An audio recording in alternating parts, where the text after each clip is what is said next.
சார்பில் அன்பு வணக்கம். அனைவரையும் வருக வருக என்று வரவேற்கிறேன். இன்றைய இயல் இணைய இதழ் கூடுகையில் நம்மோடு சிறப்பு விருந்தினராக இணைந்திருப்பவர் சக்தி செண்பகவல்லி அவர்கள். உளவியல் ஆலோசகர், உள்வட்டம் என்ற அமைப்பின் நிறுவனர், இன்னர் சர்க்கிளினுடைய ஃபவுண்டர். நர்ச்சரிங் மைண்ட்ஸ்ன்னு அதனுடைய பர்பஸ் இளம் பிஞ்சு மனங்களை வளர்த்தெடுப்பது என்று நாம் புரிந்து கொள்ளலாம். அந்த வகையில் அந்த உள்வட்டத்தினுடைய நிறுவனராக இருக்கிறார். மகிழ்பதின் என்று ஒரு குழு உளவியல் சார்ந்த அந்த இதழ் என்று நினைக்கிறேன், அதனுடைய ஆசிரியராக இருக்கிறார். அதோடு சான்று அளிக்கப்பட்ட பள்ளி ஆலோசகர், சர்டிஃபைடு ஸ்கூல் கவுன்சிலர், வாழ்க்கை திறன்கள் பயிற்றுனர், விழுமியங்களை கற்றுத்தரும் வேல்யூ எஜுகேட்டராக இருக்கிறார். அப்புறம் குழந்தைகளுக்கும் வளரிளம் பருவத்தினருக்குமான உளவியல் நுட்பங்களை கற்றுத்தருவதில் நிபுணராக இருக்கிறார். ஒரு குழந்தையை வளர்த்தெடுப்பதற்கு ஒரு கிராமமே முனைந்தது என்று ஒரு கருதுகோளை முன்வைத்திருக்கிறார். பள்ளி உளவியலாளராக பணி செய்திருக்கிறார். உளவியல் ஆலோசனைகளிலும் வாழ்க்கை திறன்கள் பயிற்றுவிப்பதிலும் 5 ஆண்டுகள் வரை அனுபவம் பெற்றவர். இவருடைய சாதனைகள் என்று பார்த்தால் அது ஒரு பட்டியல் இருக்கிறது. 1500க்கும் மேற்பட்ட அமர்வுகளை, அதுல வேல்யூஸ், விழுமியங்கள், வாழ்க்கை திறன்கள், மனநல விழிப்புணர்வு, இந்த 3 அம்சங்கள் சார்ந்து 1500க்கும் மேற்பட்ட அமர்வுகளை பள்ளி மாணவர்களுக்காகவே அதை நடத்தியிருக்கிறார் என்பது ஒரு முக்கியமான விஷயம். அதே போல பள்ளி மாணவர்களுக்கு நேரடியா தனித்தனியாக ஒரு 1000க்கும் மேற்பட்ட மாணவர்களுக்கு தனித்தனியாக ஆலோசனையும், அவங்களுக்கு கல்வி சார்ந்து உணர்வுகள், எமோஷனல் உதவி, கேரியர் டெவலப்மெண்ட், இந்த விஷயங்களில் பல்வேறு உளவியல் மதிப்பீடுகளை பயன்படுத்தி, சைக்கலாஜிக்கல் அசஸ்மெண்ட்ஸை பயன்படுத்தி அவர் அவர்களுக்கெல்லாம் உறுதுணையாக, சப்போர்ட்டிவாக இருந்திருக்கிறார். தொடர்ந்து பணியாற்றி கொண்டிருக்கிறார். அதே மாதிரி ஆசிரியர்களுக்கும் பெற்றோர்களுக்கும் குழந்தை உளவியலில் பணிமனைகள் நடத்துவது, அவர்களுக்கு பயிற்சி அளிப்பது, அவர்களுடைய அந்த உணர்வு மேம்பாட்டுக்காக வகுப்புகளை நடத்துவது போன்ற பல அம்சங்களில் தொடர்ச்சியாக பணியாற்றுகிறார்.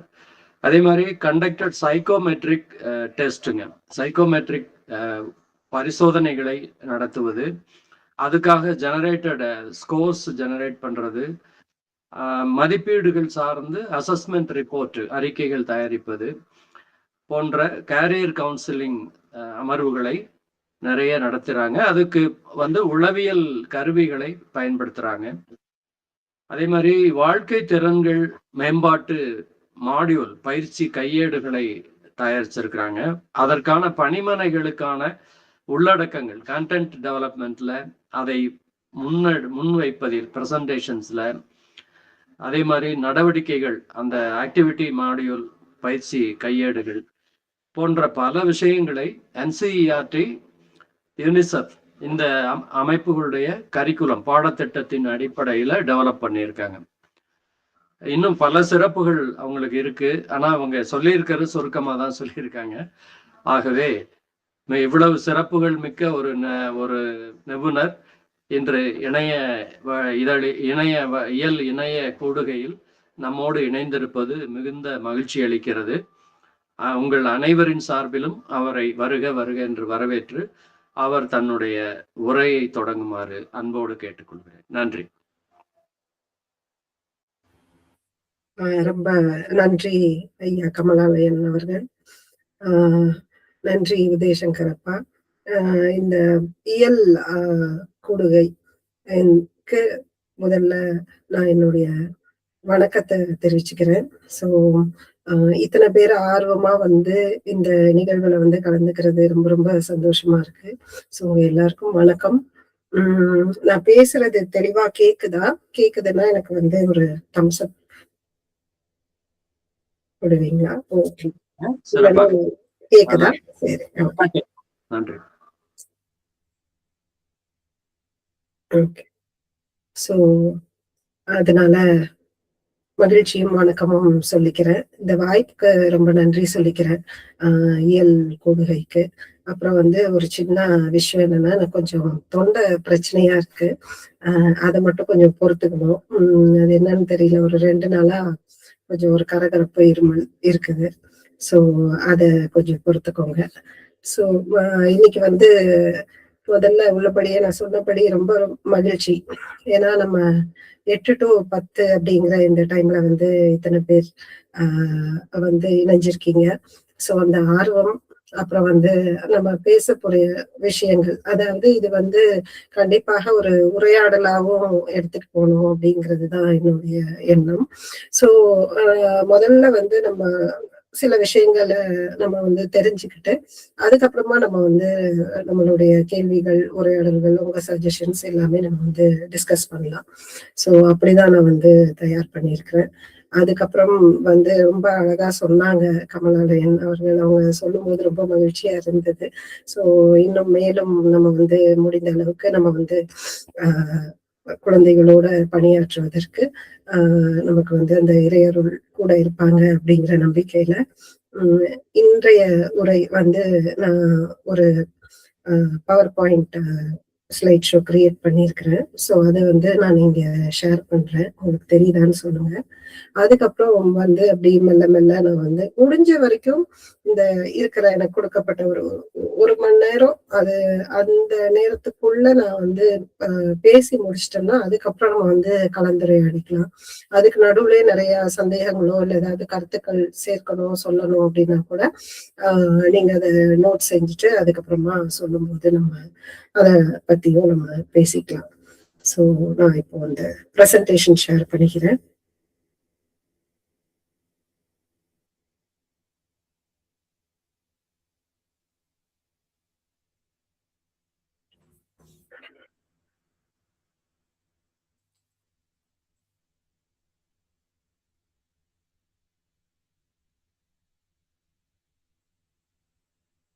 ஷேர் ஆயிருக்கா? தெரியுதா?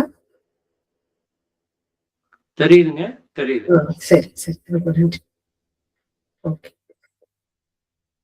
சோ குழந்தைகள் மனநலம், சவால்களும் தீர்வுகளும், இதுதான் இன்றைக்கு நம்ம வந்து கலந்துரையாட போற ஒரு டாபிக். நான் வந்து ரொம்ப முக்கியமா இந்த நேரத்துல இந்த டாபிக் பத்தி பேசுறது வந்து ரொம்ப ஒரு முக்கியமான விஷயமா நான் வந்து நினைக்கிறேன். அதுக்கு சில காரணங்களும் இருக்கு இப்ப சமீபமா. சோ முதல்ல நான் வந்து இப்ப தெரிஞ்சுக்கணும் அப்படின்னு நினைக்கிறது, நமக்கு எந்த அளவுக்கு நம்மளுடைய கண்ணோட்டங்கள் இருக்கு, வித்தியாசமான பெர்ஸ்பெக்டிவ்ஸ் இருக்குன்னு தெரிஞ்சுக்கிறதுக்காக. சோ பொதுவா நம்ம வந்து குழந்தைகள்னு இல்ல, பொதுவாவே நம்ம வந்து மனநலம் அப்படிங்கிறத வச்சு நம்ம என்ன புரிஞ்சிருக்கிறோம், ஒருத்தங்க மனநலத்தோட இருக்காங்க அப்படின்னு நம்ம வந்து எப்போ சொல்லுவோம்? யாராவது ஒருத்தர் உங்களுடைய கருத்தை வந்து சொல்லலாம்.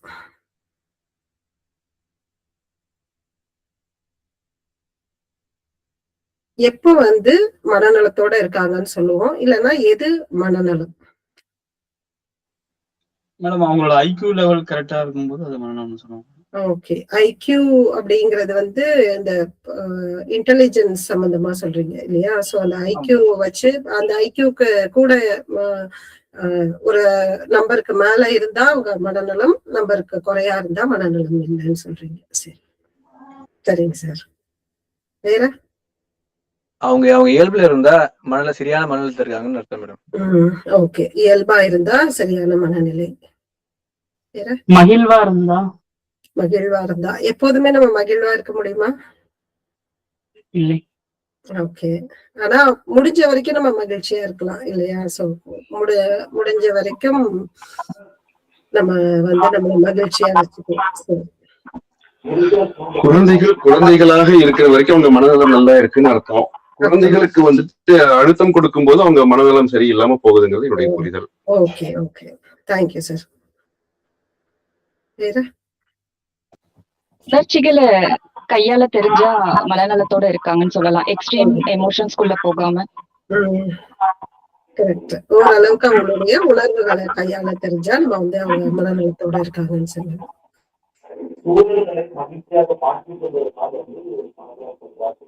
குடும்பம் இல்ல, குடும்பத்துல தெளிவா கேட்கல.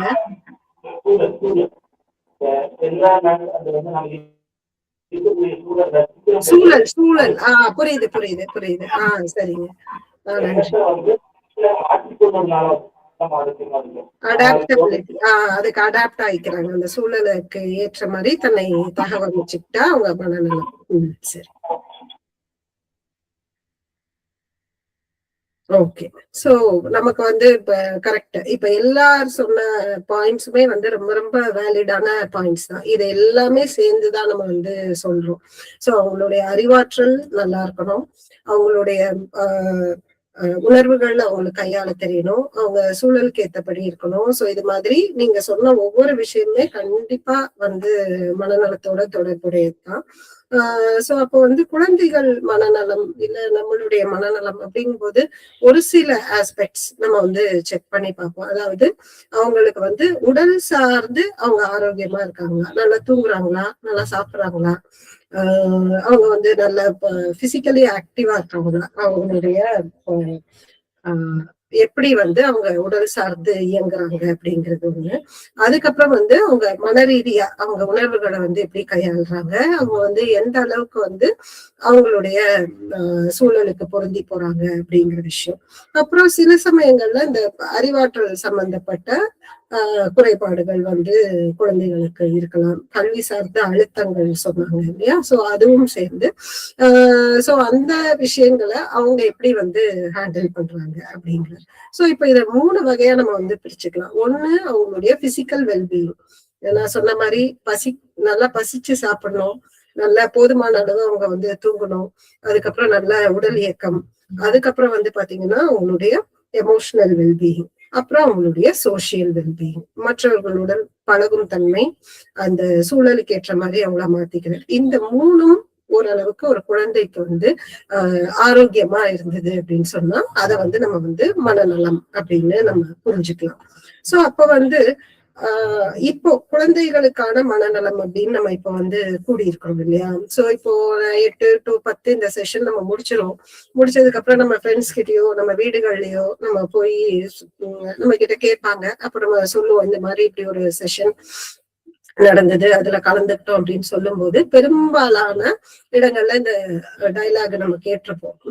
ஏன் அந்த காலத்துல எல்லாம் வந்து குழந்தை வளர்க்கலையா, அப்போல்லாம் இது மாதிரி செஷன் நடந்ததா, இப்பதான் வந்து இந்த மாதிரியான புது புது விஷயங்கள்லாம் வந்து செய்யறாங்க அப்படின்லாம் நிறைய கருத்துக்கள் வந்து வரும்.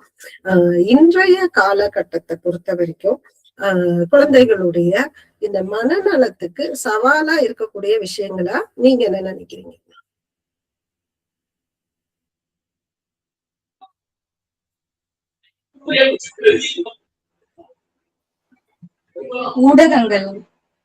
ஊடகங்கள் சமூக ஊடகங்களா இருக்கலாம், இல்ல டிவி, இல்ல எல்லாமே சேர்த்து சொல்றீங்க.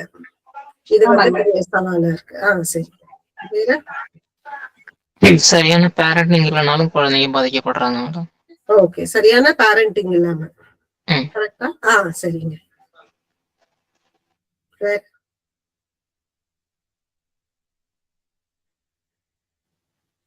பள்ளி கல்வி சூழல். பள்ளி கல்வி சூழல், அதுல இருந்து வரக்கூடிய அழுத்தங்கள்னா வந்து பெரிய சவாலா இருக்கு குழந்தைகளுக்கு. உண்மைதான்.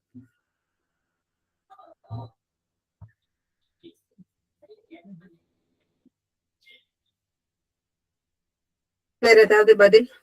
வேற காரணங்கள் என்ன சார்?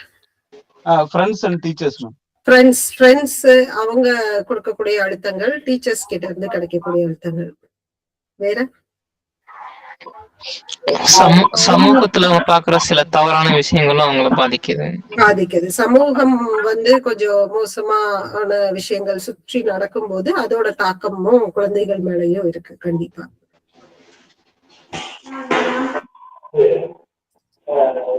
விளையாட்டை வந்து பாரம்பரிய விளையாட்டு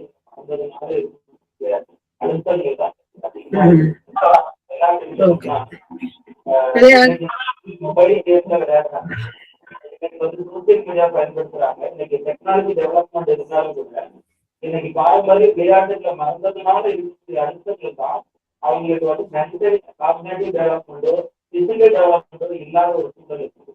மேக்சிமம் வந்து பாத்தீங்க அப்படின்னு சொன்னோம்னா அந்த விளையாட்டு அப்படின்ற ஒரு விஷயத்த வந்து அவங்க தவிர்த்ததுனால அந்த விளைவுகள் தான் இன்னைக்கு முரண்பாடான ஒரு குழந்தைகள் நம்ம பார்க்க முடியும்.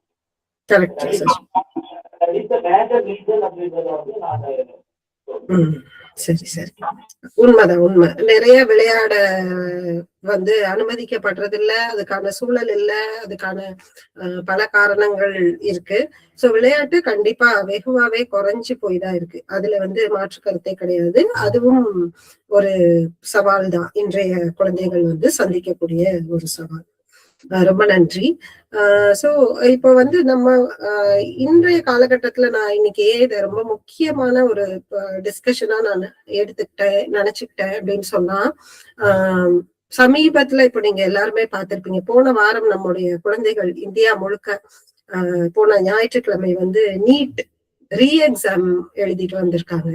அது சம்பந்தமா நிறைய காணொளிகள் ஒவ்வொரு ஸ்டேட்லயும் எங்கெங்க என்னென்ன நடந்தது, எப்படிப்பட்ட அழுத்தங்கள் வந்து குழந்தைகளுக்கு வந்து கொடுக்கப்படுது அப்படிங்கிற விஷயங்கள் எல்லாமே நம்ம வந்து பார்த்திருப்போம். கிட்டத்தட்ட இதுவரைக்கும் இல்லாத அளவுல குழந்தைகளுடைய மனநலம் வந்து ரொம்ப ஒரு அழுத்தத்துக்கு போய் அந்த அழுத்தத்தை தாங்க முடியாம நம்ம தமிழ்நாட்டிலையும் சில குழந்தைகளும் ஆல் ஓவர் இந்தியாலையுமே நம்ம பார்த்தோம்னா ஸ்டேட்ல ஒருத்தரோ 2 பேரோ அது மாதிரியான நிறைய வந்து ஒரு அழுத்தம் அதிகமாகி போய் அந்த குழந்தைகள் வந்து விபரீதமான முடிவுகள் எடுக்கிறது எல்லாமே நம்ம பாக்குறோம். நம்ம வந்து இவ்வளவு தூரம் நம்ம குழந்தைகளுடைய மனநலத்தை பத்தின புரிதல் நமக்கு இருக்கு, அவங்க மனநலத்தை நம்ம பாதுகாக்கணும்னு நினைக்கிறோம். ஆனா இப்படியான அழுத்தங்கள் வந்து குழந்தைகளுடைய மனநலம், உடல் நலம், நான் சொன்ன அந்த 3 விஷயங்கள், அந்த எமோஷனல், சோசியல், பிசிக்கல், இந்த எல்லா விஷயங்களையுமே வந்து பாதிக்கக்கூடிய விதத்துல இருக்கு. இதுல இன்னும் பாத்தீங்கன்னா அந்த குழந்தைகள் வந்து ரீ எக்ஸாம் எழுதுறதுக்கு அந்த குழந்தைகள் எந்த தவறுமே செய்யல. ஆக்சுவலா அது வந்து முழுக்க முழுக்க அந்த சிஸ்டமோட மிஸ்டேக்கு. ஆனா தண்டனை வந்து யாருக்குன்னு பாத்தீங்கன்னா குழந்தைகளுக்கு. அப்படியான ஒரு சூழல் தான் வந்து இப்போ இருக்குது. சோ அந்த அழுத்தங்களையும் தாங்கி கொண்டுதான் குழந்தைகள் வந்து போய் அந்த தேர்வை எழுதிட்டு வந்திருக்காங்க. ஏன்னா அது ஒரு முறை எழுதுறதே அவ்வளவு கஷ்டம். சோ கண்டிப்பா முதல் முறை எழுதுற மாதிரியே 2ஆம் முறையும் கொடுக்க முடியும்னு சொல்ல முடியும். ஏன்னா நிறைய சூழல் சார்ந்து நிறைய சிக்கல்கள் இருக்கு. சோ இப்படியாப்பட்ட ஒரு சூழல் தான் வந்து இன்னைக்கு வந்து நமக்கு வந்து இருக்கக்கூடிய பெரிய சவால். சோ அப்படி இருக்கும்போது நம்ம இப்ப டிஸ்கஸ் பண்ண எல்லா விஷயங்களுமே ஒரு ஓவராலா நம்ம வந்து கவர் பண்ணணும் இந்த டைம் பீரியடுக்குள்ள அப்படின்னு நினைச்சுதான் நான் வந்து இதை தயார் செஞ்சிருக்கிறேன். இது வந்து நான் எனக்கு நானே சொல்லிக்கிறேன், ஏன்னா நான் வந்து கொஞ்சம் ஜாஸ்தி பேசுவேன். சோ அப்போ வந்து ஒரு ரிமைண்டர் எனக்கு நானே வந்து கொடுத்துக்கிறேன். சோ விரைவா நம்ம முடிச்சுட்டு நம்ம உரையாடலுக்குள்ள போறதுக்கு. சோ இப்ப வந்து மன ரீதியான வலிமையான எதிர்காலம் நம்மளுடைய குழந்தைகளுக்கு நம்ம வந்து உருவாக்குவோம் அப்படின்னு இங்க இருக்கிற ஒவ்வொருத்தருமே நம்ம கண்டிப்பா நம்புறோம். அதனாலதான் நம்ம இங்க இணைஞ்சிருக்கோம்னு நினைக்கிறேன். நீங்க வந்து பெற்றோர்களா இருக்கலாம், ஆசிரியர்களா இருக்கலாம், உங்க எல்லாருக்குமே வந்து ஒரு மனமார்ந்த ஒரு பாராட்டுகளும் வாழ்த்துக்களும். ஏன்னா வந்து நம்ம எல்லாரும் சேர்ந்து ஒரு முடிவு செஞ்சு நம்மளுடைய குழந்தைகள், அது நம்ம மாணவர்களா இருக்கலாம், இல்ல உங்களுடைய வீட்டுல இருக்கிற குழந்தைகளா இருக்கலாம். சோ அவங்களுடைய மனநலத்திற்கு நான் வந்து பொறுப்பெடுத்துக்கிறேன். அவங்கள வந்து ஒரு ஹெல்தியா வளர்க்கணும் அப்படின்னு நம்ம நினைக்கிற அந்த எண்ணம் இருக்கு இல்லையா? சோ அதுவே வந்து ரொம்பவும் பாராட்டுக்குரியது. சோ இதன் தொடர்ச்சியா இப்ப நீங்க சொன்னதுதான் இங்கேயும் இருக்கு. மனநலம் என்பது என்னன்னு பார்த்தோம், மனநலத்தோட முக்கியத்துவம். சோ ஒரு ஆரோக்கியமா ஒரு குழந்தை வளரணும், அந்த குழந்தையோட கல்வி, சமூக திறன்கள் இது எல்லாமே நமக்கு வந்து நல்ல விதத்துல வரணும். வாழ்க்கையில அவங்களுக்கு வரக்கூடிய சவால்கள், இப்போ நான் சொன்ன மாதிரி அந்த நீட் அப்படிங்கிறது ஒரு பெரிய சவால். சோ இது மாதிரியான விஷயங்கள் எல்லாத்தையுமே அவங்க வந்து ஒரு ரெசிலியன்ஸோட அவங்க அதை தாண்டி வருவதற்கான விஷயங்கள். அப்புறம் வந்து அவங்களுடைய சுயநம்பிக்கை, அவங்களுடைய தன்னம்பிக்கை. சோ அவங்கள வந்து ஒரு எப்படி சொல்றது, தன்னை தானே நம்பக்கூடிய, தனக்காக தானே நிற்கக்கூடிய அளவுக்கு அவங்கள வந்து ஒரு நம்பிக்கை மிகுந்த குடிமகன்களா வர வைக்கிறதுக்கு அவங்க மனநலத்தோட இருக்கணும் அப்படிங்கிறது வந்து ரொம்ப ரொம்ப முக்கியமான ஒரு விஷயமா இருக்கு. சோ அப்ப வந்து இந்த முறைகள் வந்து பாருங்க, இதுல வந்து ஒரு தோட்டக்காரர் இருக்கிறாரு, ஒரு இசை கோர்வை செய்யறவர் இருக்கிறாரு, ஒரு கார்பெண்டர் இருக்கிறாரு, தச்சு வேலை செய்பவர், அப்புறம் வந்து ஒரு பானை செய்பவர் இருக்கிறார். இதுல வந்து எந்த வகையான ஒரு செயல் வந்து நம்ம வந்து பெற்றோர் இல்ல ஆசிரியர் யாரா வேணா எடுத்துக்கலாம். சோ அவங்களுடைய இதுல ரொம்ப பொருந்தி போகும் அப்படின்னு பார்த்தோம்னா கண்டிப்பா அந்த தோட்டக்காரருடைய வேலைதான். ஏன்னா அவர் வந்து ஒரு உயிருள்ள ஒரு செடியை வச்சிருக்கிறாரு. சோ நம்முடைய பிள்ளைகளும் வந்து அந்த செடி மாதிரிதான். சோ அப்போ வந்து ஒவ்வொரு செடியும் ஒவ்வொரு மாதிரி பூக்கும், ஒவ்வொரு மாதிரி வளரும். அது மாதிரி நம்மளுடைய பிள்ளைகளுமே வந்து அவங்க கண்டிப்பா ஒப்பீடுக்கு அப்பாற்பட்டவர்கள் தான். அவங்கள வந்து நம்ம எப்படி எந்த விதத்திலயுமே சரி, உருவமா இருக்கலாம், உயரமா இருக்கலாம், படிப்பா இருக்கலாம். சோ அவங்கள கம்பேர் பண்றது அப்படிங்கிறது வந்து ஒரு அர்த்தமில்லாத ஒரு செயல். அதே மாதிரி அவங்களுடைய இப்போ வந்து ஒரு செடி வந்து ஒரு அழகா பூக்குது அப்படிங்கிறது அந்த செடியோட இயல்பு. சோ ஒவ்வொன்றும் ஒவ்வொரு இயல்புல இருக்கும்போது பெற்றோர்கள், ஆசிரியர்கள் நம்மளுடைய கடமை வந்து அந்த செடி ஒரு ஆரோக்கியமான நல்ல சூழல்ல வளர்வதை உறுதி செய்வதுதான். மற்றபடி அந்த செடி அதோட இயல்புல வளரும். நீ அந்த செடி மாதிரி வளரணும், நீ இந்த பூ மாதிரி பூக்கணும் அப்படின்லாம் நம்ம வந்து அந்த செடியை வந்து நிர்பந்திக்கும் போதுதான் அங்க பிரச்சனை வருது. இன்னொரு விஷயமும் சொல்லுவாங்க, செடிக்கு ரொம்ப எப்ப பாரு அதை ஒத்து பார்க்க கூடாது, அதுக்கு தண்ணி ஊத்திட்டே இருக்கக்கூடாது அப்படின்னு. அதுக்கு தேவையான விஷயங்களை பேலன்ஸ் செய்து நம்ம செய்யணும். இப்ப நம்ம நிறைய பாக்குறோம், ஓவர் பேரண்டிங்கும் நிறைய நடக்குது. அதை வந்து ஒரு இக்னோர் பண்ணிட்டு செய்யக்கூடிய விஷயங்களும் நடக்குது. நீங்க செடிக்கு ரொம்ப நாளா நீங்க தண்ணியே ஊத்தலைனாலும் செடி கெட்டு போயிடும். அதீதமா நம்ம வந்து அதை ரொம்ப கவனிச்சுட்டே இருந்தாலும் அது. சோ அப்போ வந்து எங்க ஒரு ரிஸ்க் வருதோ, எங்க ஒரு தேவை ஏற்படுதோ அப்ப நம்ம வந்து தலையிட்டு அந்த சூழலை சரி செய்யலாம். மற்றபடி அந்த செடி அதன் இயல்பிலேயே இருப்பதுதான் வந்து நல்லது. அதே மாதிரி குழந்தைகளும் அவர்கள் இயல்பில் வளர்வதற்கு அவங்களுடைய பெஸ்ட் அவங்க கொடுக்கறதுக்கு நம்மளால என்ன செய்ய முடியும் அப்படிங்கிறது தான் வந்து இததான் நர்ச்சரிங் அப்படின்னு வந்து சொல்லுவோம். சோ அப்ப வந்து உளவியலை பொறுத்த வரைக்கும் எப்பவுமே இந்த ஒரு டிபேட் ஒண்ணு இருந்துட்டே இருக்கும். நேச்சர் வின் பண்ணுமா, நர்ச்சர் வின் பண்ணுமா அப்படின்னு சொல்லுவாங்க. நேச்சர் அப்படிங்கிறது என்னன்னா நம்மளுடைய மரபியல். இப்ப நம்ம ஜெனட்டிக்ஸ்லயே நம்ம நிறைய பிஹேவியர் எடுத்துட்டு வருவோம். தாத்தா கிட்ட இருந்து, அப்பா கிட்ட இருந்து, அம்மா கிட்ட இருந்து, பாட்டி கிட்ட இருந்து, அது மாதிரியான நேச்சுரலா நமக்கு வரக்கூடிய சில குணாதிசயங்கள், சில பிஹேவியர், சில பழக்க வழக்கங்கள், அப்புறம் நம்மளுடைய ஃபீச்சர்ஸ் அதுலயும் அது கூட வச்சு பார்க்கும்போது இந்த நர்ச்சர் அப்படிங்கிறதும் ஈக்குவலா இப்போ இந்த ஜெனட்டிக்ஸ்ல எப்படி நமக்கு விஷயங்கள் வருதோ அதே மாதிரி நம்மளுடைய சூழல், நம்ம எப்படி வளர்றோம், நம்ம வாழ்க்கையில நடக்கக்கூடிய சம்பவங்கள் இதெல்லாம் சேர்ந்து எனக்கு இன்னொரு ஒரு அறிவை கொடுக்குது. எப்படி என்னுடைய பரம்பரை அதுல இருந்து எனக்கு வந்து என்னுடைய ஜீன்ஸ்ல வந்திருக்கோம், அதுக்கு ஈக்குவலண்டான ஒரு விஷயம் வந்து எனக்கு வந்து இந்த நர்ச்சர் அப்படிங்கிற இது கொடுக்குது. யாரோ மைக் ஆன்ல இருக்குன்னு நினைக்கிறேன்.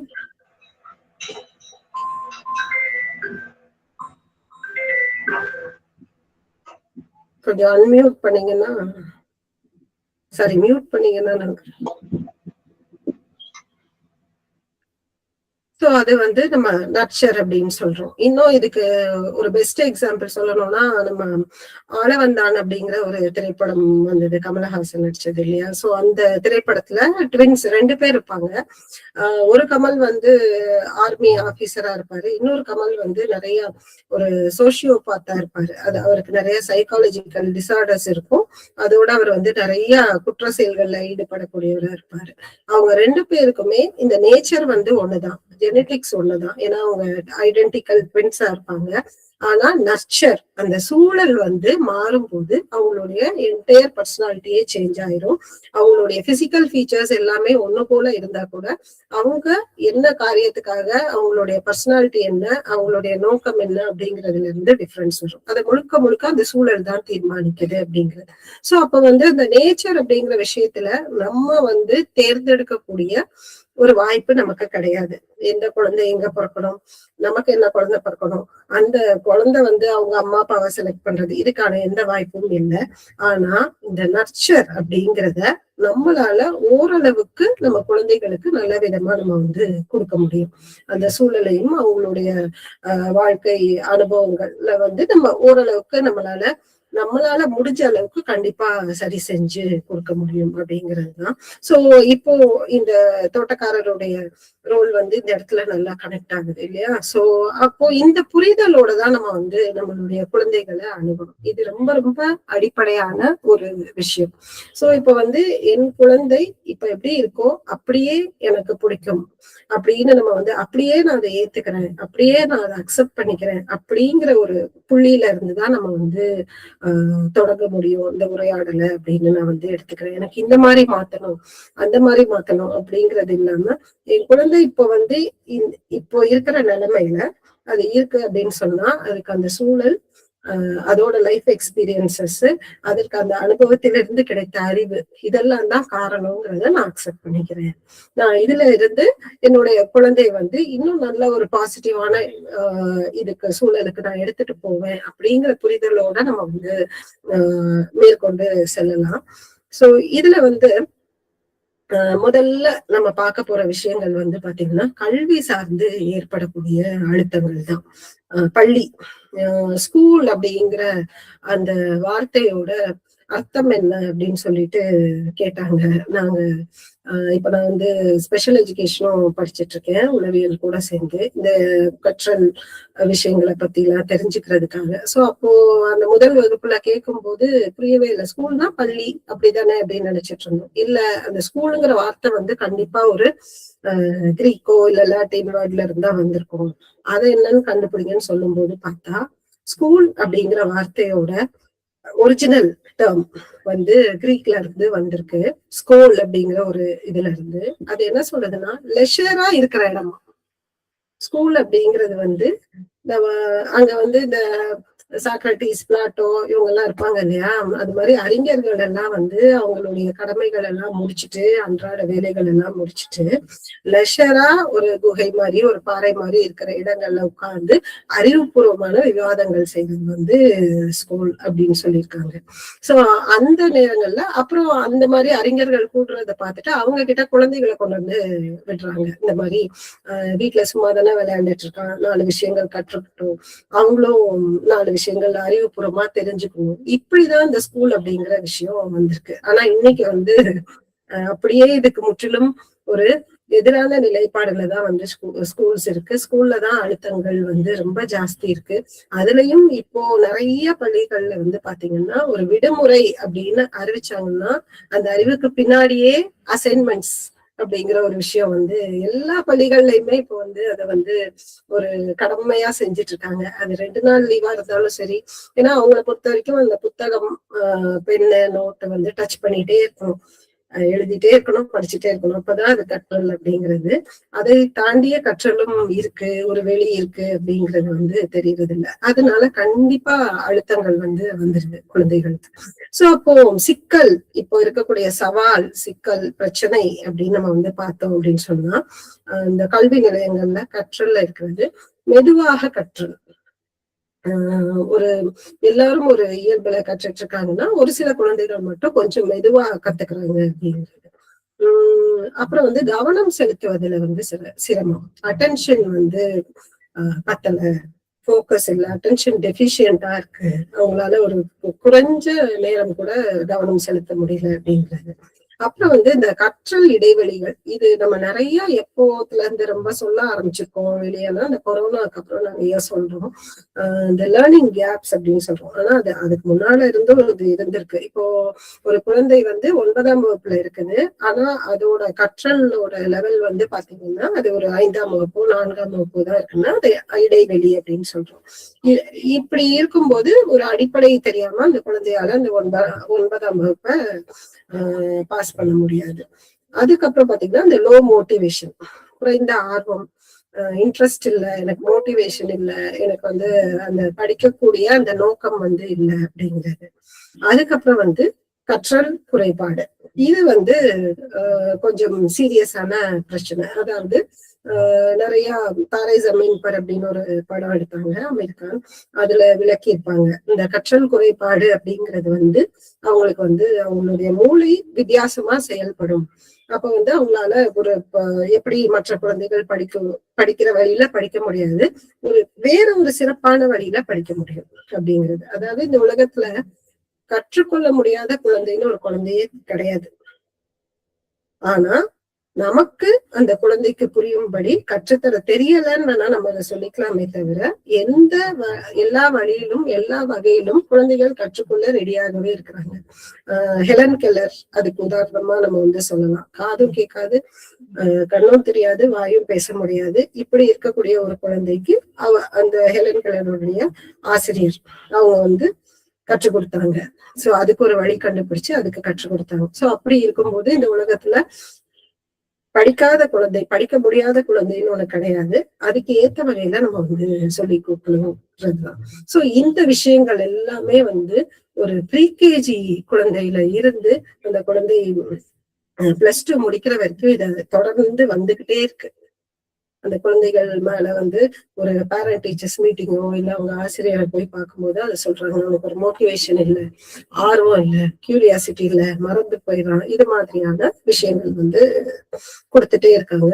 இது வந்து அந்த குழந்தையுடைய செல்ஃப் எஸ்டீம், அந்த குழந்தைக்கு தன்னை பத்தி நம்ம நினைச்சிட்டு இருப்போம் குழந்தை எதையுமே கவனிக்கல அப்படின்னு சொல்லிட்டு, நான் பேசும் ஒவ்வொரு வார்த்தையும் ஒவ்வொரு அசைவையுமே அவங்க கவனிச்சிட்டு இருப்பாங்க.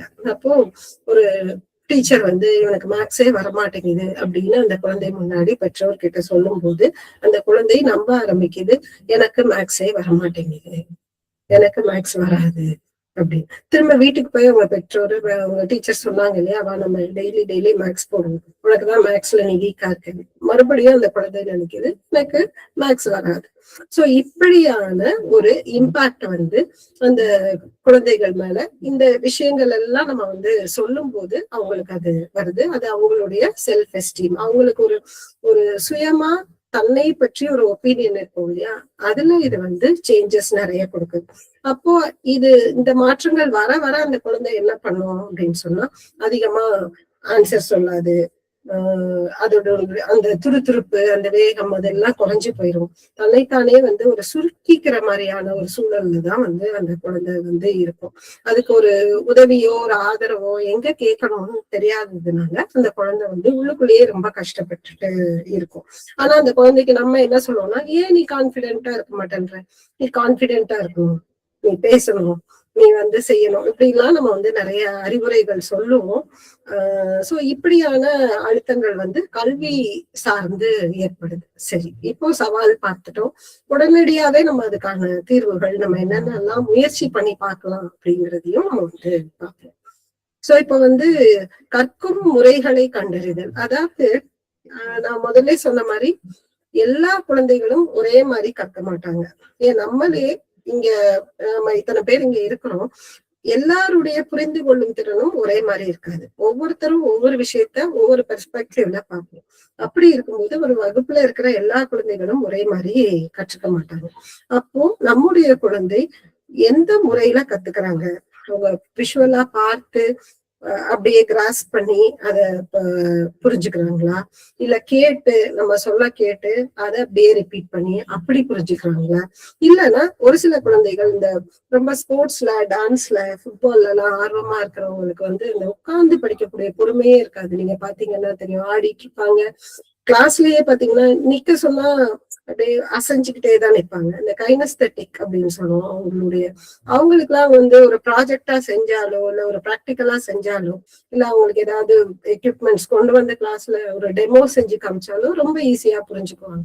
சோ இதுல நம்முடைய குழந்தைகள், நம்ம வகுப்பு குழந்தைகள்ல யார் யார் என்னென்ன கேட்டகரி, நம்மளுடைய பிள்ளைகள் வந்து எப்படி புரிஞ்சுக்கிறாங்கிறத நம்ம அப்சர்வ் பண்ணி தெரிஞ்சுக்கிட்டோம்னா அந்த வகையில அவங்களுக்கு வந்து போர் அடிக்காம எளிதா அவங்க எப்படி கத்துக்கிறாங்க அப்படிங்கறத வந்து நம்ம செஞ்சு பார்க்க முடியும். அதுக்கப்புறம் வந்து இது வந்து இந்த மெதுவாக கற்றல், போர் அடிக்குது, எனக்கு கவனம் செலுத்த முடியல, இந்த இடங்கள்ல எல்லாம் நம்ம வந்து இதை யூஸ் பண்ணலாம். அப்போ இந்த குறைந்த ஊக்கம் ஆர்வம் இருக்கிறவங்களுக்கு அவங்களுக்கு தேடல் உணர்வை தூண்டக்கூடிய விஷயங்கள், அவங்க கியூரியஸா அவங்க வந்து அவங்களே இப்போ ஆங்கிலத்துல வந்து அவங்களுக்கு நாட்டம் இல்லைன்னு வச்சுக்கோங்களேன்.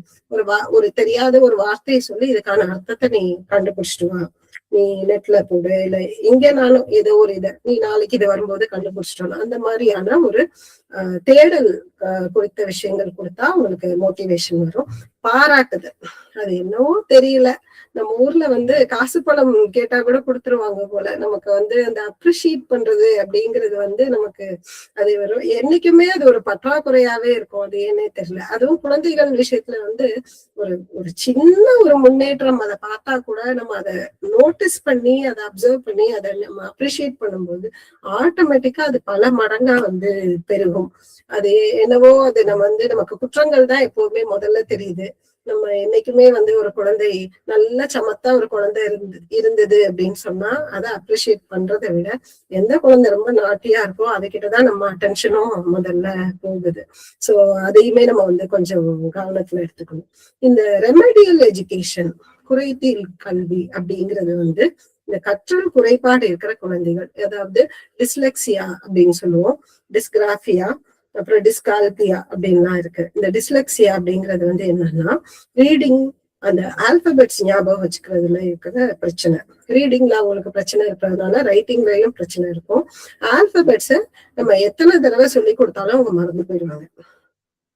நல்ல நீங்க வருஷக்கணக்கா நீங்க சொல்லி கொடுத்தாலும் ஏ எது, பி எது, சி எதுங்கிறதுல ரொம்ப பெரிய கன்ஃபியூஷன் அவங்களுக்கு இருக்கும். இதன் மூலமா உங்களுக்கு வாசிப்பு தடைப்படும். அதனால உங்களால ஒரு சென்டென்ஸோ இல்ல ஒரு காம்ப்ரிஹென்ஷனோ உங்களால செய்ய முடியாது. சோ இது வந்து டிஸ்லெக்சியா. டிஸ்கிராஃபியாங்கிறது எழுத்து. அந்த எழுத்தை வந்து நம்மளால பார்க்கவே முடியாது, அந்த எழுத்தை நம்மளால சரி செய்ய முடியாது. அதுல இருக்கக்கூடிய சிக்கல்கள். அதுக்கப்புறம் வந்து டிஸ்கால்பியாங்கிறது கணக்கு. போர்டு முழுக்க கணக்கு செஞ்சு போட்டிருக்கிறத பார்த்தா அந்த குழந்தைக்கு தலை சுற்றல், அந்த மாதிரி பிசிக்கல் சிம்டம்ஸ் வர்ற அளவுக்கு அவங்களுக்கு வந்து அந்த கணிதத்தோட ஒரு இது இருக்காது. பிளஸ் நீங்க அவங்களுக்கு ஏன் அந்த மாதிரி ஒரு சூழல் வருதுன்னா அவங்க அத்தனை தடவை பிராக்டிஸ் பண்ணியிருப்பாங்க. ஒரு சிம்பிளா இருக்கக்கூடிய ஒரு கூட்டல் கழித்தலே வந்து அவங்க அவ்வளவு சிரமப்படுவாங்க. சோ அப்ப அதை செஞ்சு அவங்களுக்கு ஒவ்வொரு முறையும் அது தவறாகும் போது அது மேல ஒரு அவர்ஷனை அவங்களுக்கு வந்துடும். சோ இந்த மாதிரியான, அப்புறம் அந்த கற்றல் இடைவெளி அது இருந்தாலுமே ரொம்ப கஷ்டம். ஒரு பிரிட்ஜ் பண்ணிட்டு தான் நம்ம அவங்கள வந்து அடுத்த இதுக்கு எடுத்துட்டு போக முடியும். சோ அதுக்கு இந்த ரெமடியல் எஜுகேஷன், இந்த ஸ்பெஷல் எஜுகேட்டர் இருப்பாங்க. அவங்க வந்து அந்த பர்டிகுலர் ஒரு குழந்தைக்கு என்ன மாதிரியான சிலபஸ், ஒரு வகுப்புக்கு இல்லாம அந்த குழந்தைக்கு எப்படி சொல்லிக் கொடுக்கணும், அதுக்கு எந்த மாதிரியான அணுகுமுறை வேணும் அப்படிங்கிறத வந்து சொல்றவங்கதான் வந்து இந்த ஸ்பெஷல் எஜுகேட்டர். சோ இந்த கற்றல் குறைபாடும் கற்றல் இடைவெளிகளும் இந்த ரெமடியல் எஜுகேஷன் மூலமா நம்ம வந்து தீர்வு காண முடியும்.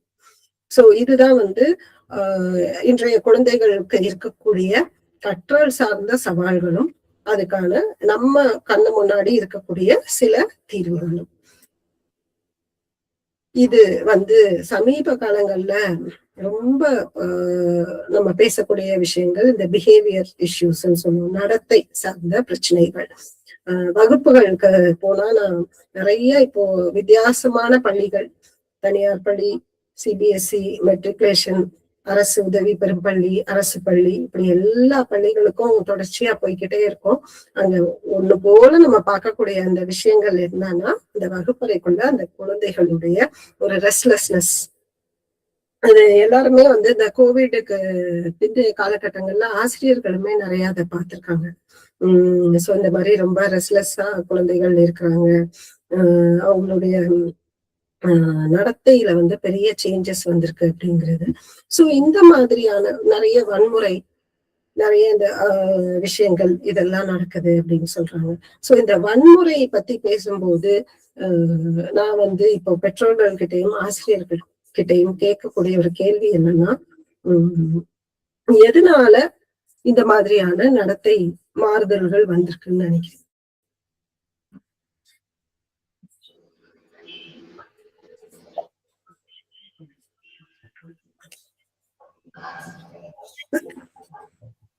மொபைல் அதிகமா யூஸ் பண்றது. சொல்லுங்க. குழந்தைங்க வந்து மொபைல் அதிகமா யூஸ் பண்றது. கண்டிப்பா.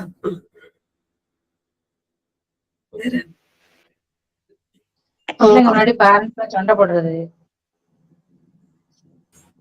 ஆமா. மேபி அவங்க இயல்பு அடக்கப்படுறதுனால, அழுத்தம்னால.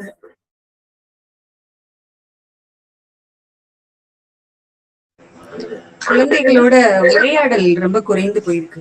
அது ஒரு காரணம், முக்கிய காரணமா நான் பாக்குறேன். மேடம், உங்களுடைய வாய்ஸ் ரொம்ப சிரமப்பட்டு இருக்கீங்கன்னு தெரியுது. முடிஞ்சா வீட்டுல இருந்தீங்கன்னா கொஞ்சம் ஒரு 4 மிளகு எடுத்து வாயில போட்டு 2 கடி கடிச்சு அந்த உமிழ்நீரை முழுங்கிட்டு பேசுங்க. இல்லைன்னா ரொம்ப சிரமமா இருக்கும். நீங்க சொல்ற விஷயம் எங்களுக்கும் வந்து சேராம போயிடும். எடுத்துக்கிறேன். இந்த தண்ணி வெந்நீர் தான் பக்கத்துல வச்சு குடிச்சிட்டு இருக்கிறேன். சொல்லுங்க சார். Okay okay okay. வேற குழந்தைகளுக்கும் தாத்தா பாட்டிக்கும் அதிகமா தொடர்பு இல்லாதது.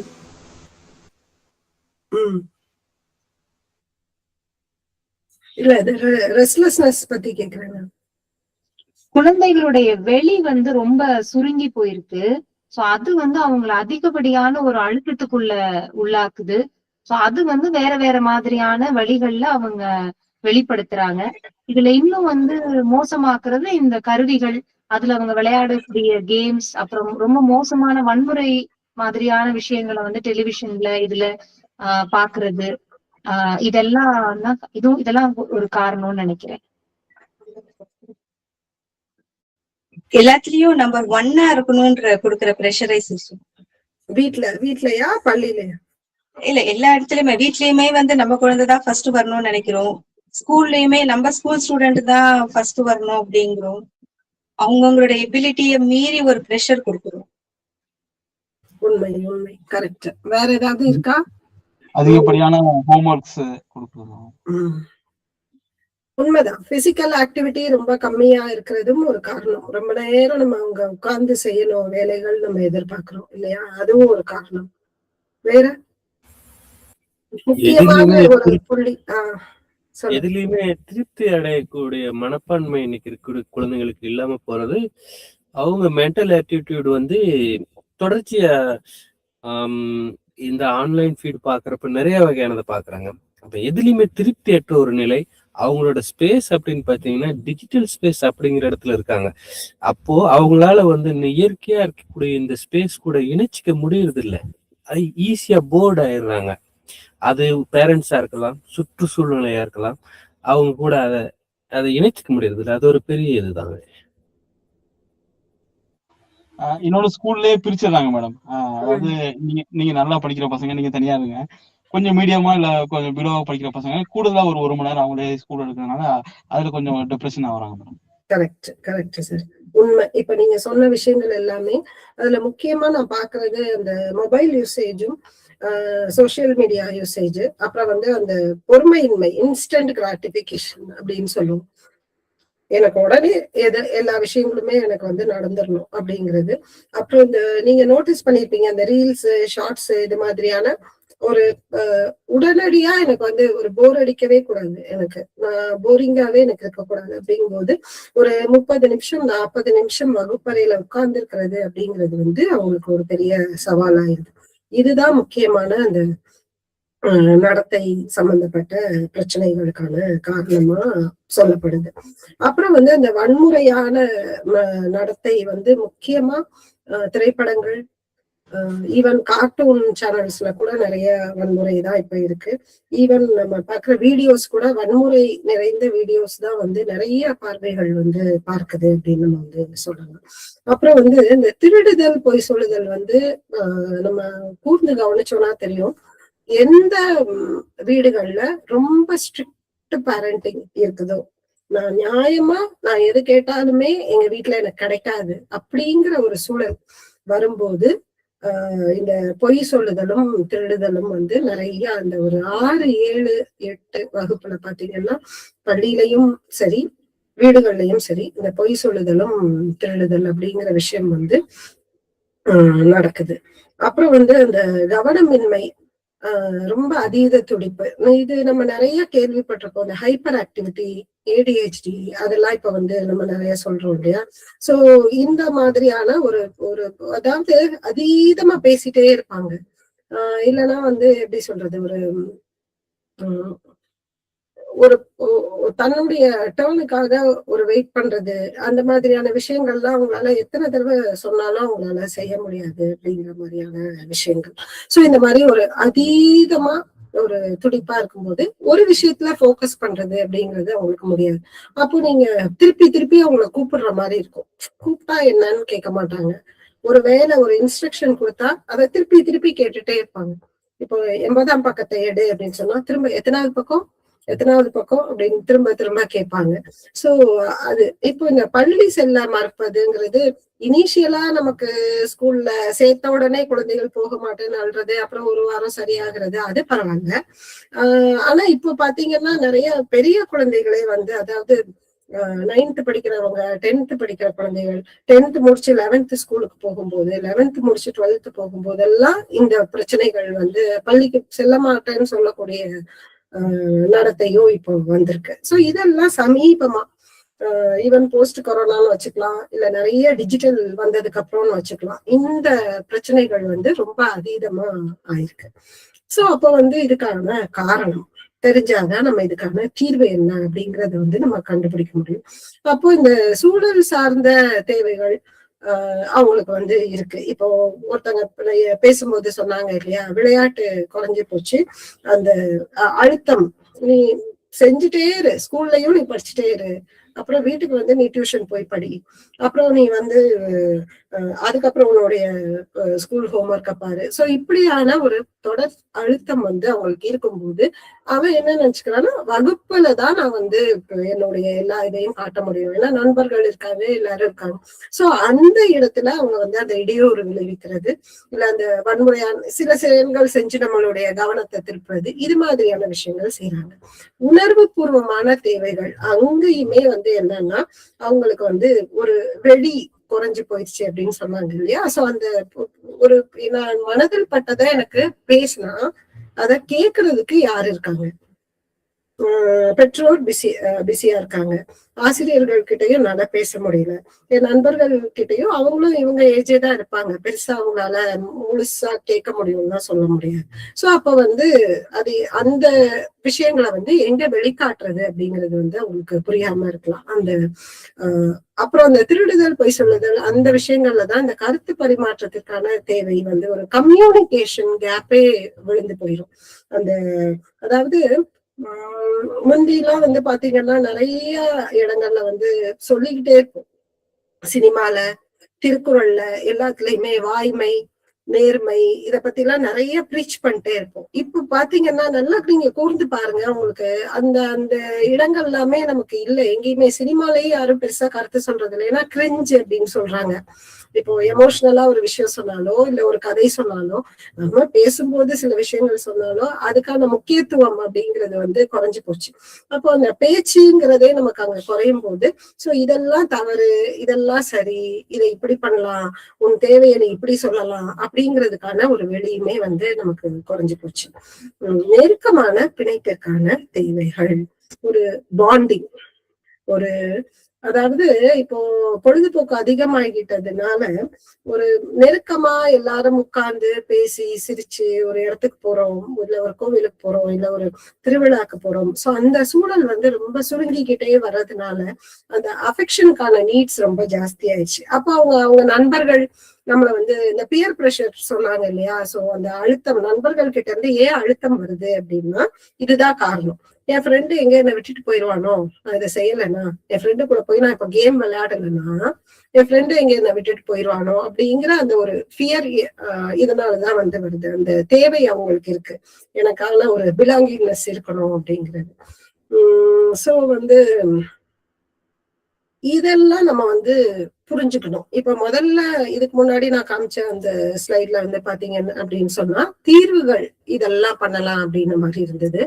இப்போ வந்து நம்ம வந்து காரணத்தை கண்டறிஞ்சிட்டோம் அப்படின்னு சொன்னா அதுல இருந்து நம்ம வந்து சோ இதுதான் அந்த தேவையா அப்படிங்கறது நமக்கு புரிஞ்சிருச்சுன்னா இயல்பாவே வந்து நம்மளால வந்து இந்த பிரச்சனைகளை வந்து நம்ம சரி பண்ண முடியும். இவன் வந்து இப்போ ஒரு உதாரணம் சொல்றேனே, ஒரு குழந்தை இன்னொரு குழந்தைய அடிச்சுட்டே இருக்குன்னா அந்த பிஹேவியரை நம்ம வந்து ஃபோக்கஸ் பண்றதுக்கு பதிலா அந்த குழந்தை ஏன் இது மாதிரி செய்யுதுங்கிற காரணத்தை வந்து நம்ம தெரிஞ்சுக்கிட்டோம் அப்படின்னு சொன்னா அது தொலைக்காட்சியை பார்த்து இப்படி பண்ணுதா, இல்லைன்னா பக்கத்து வீட்டுல நடக்கிறத பார்த்து பண்ணுதா, இல்ல நம்ம வீட்டுல நடக்கிறத பார்த்து பண்ணுதா அப்படிங்கிற விஷயங்கள் வந்து நமக்கு எளிதாக புரிஞ்சுக்கலாம். சோ அதுதான் வந்து இப்போ நடத்தை பிரச்சனைகள்ல ரொம்ப முக்கியம். அந்த நடத்தையை நிறுத்தணும் அப்படின்னு பெற்றோர்களும் ஆசிரியர்களும் முயற்சி பண்றதுக்கு முன்னால செய்ய வேண்டியது அதுக்கான காரணத்தை தெரிஞ்சுக்கிட்டு அந்த நீடை வந்து நம்ம தீர்த்து வைக்கிறது மூலமா, அந்த தேவையை நம்ம தீர்க்கிறதன் மூலமா இந்த நடத்தை பிரச்சனையை நம்ம வந்து சரி செய்ய முடியும்.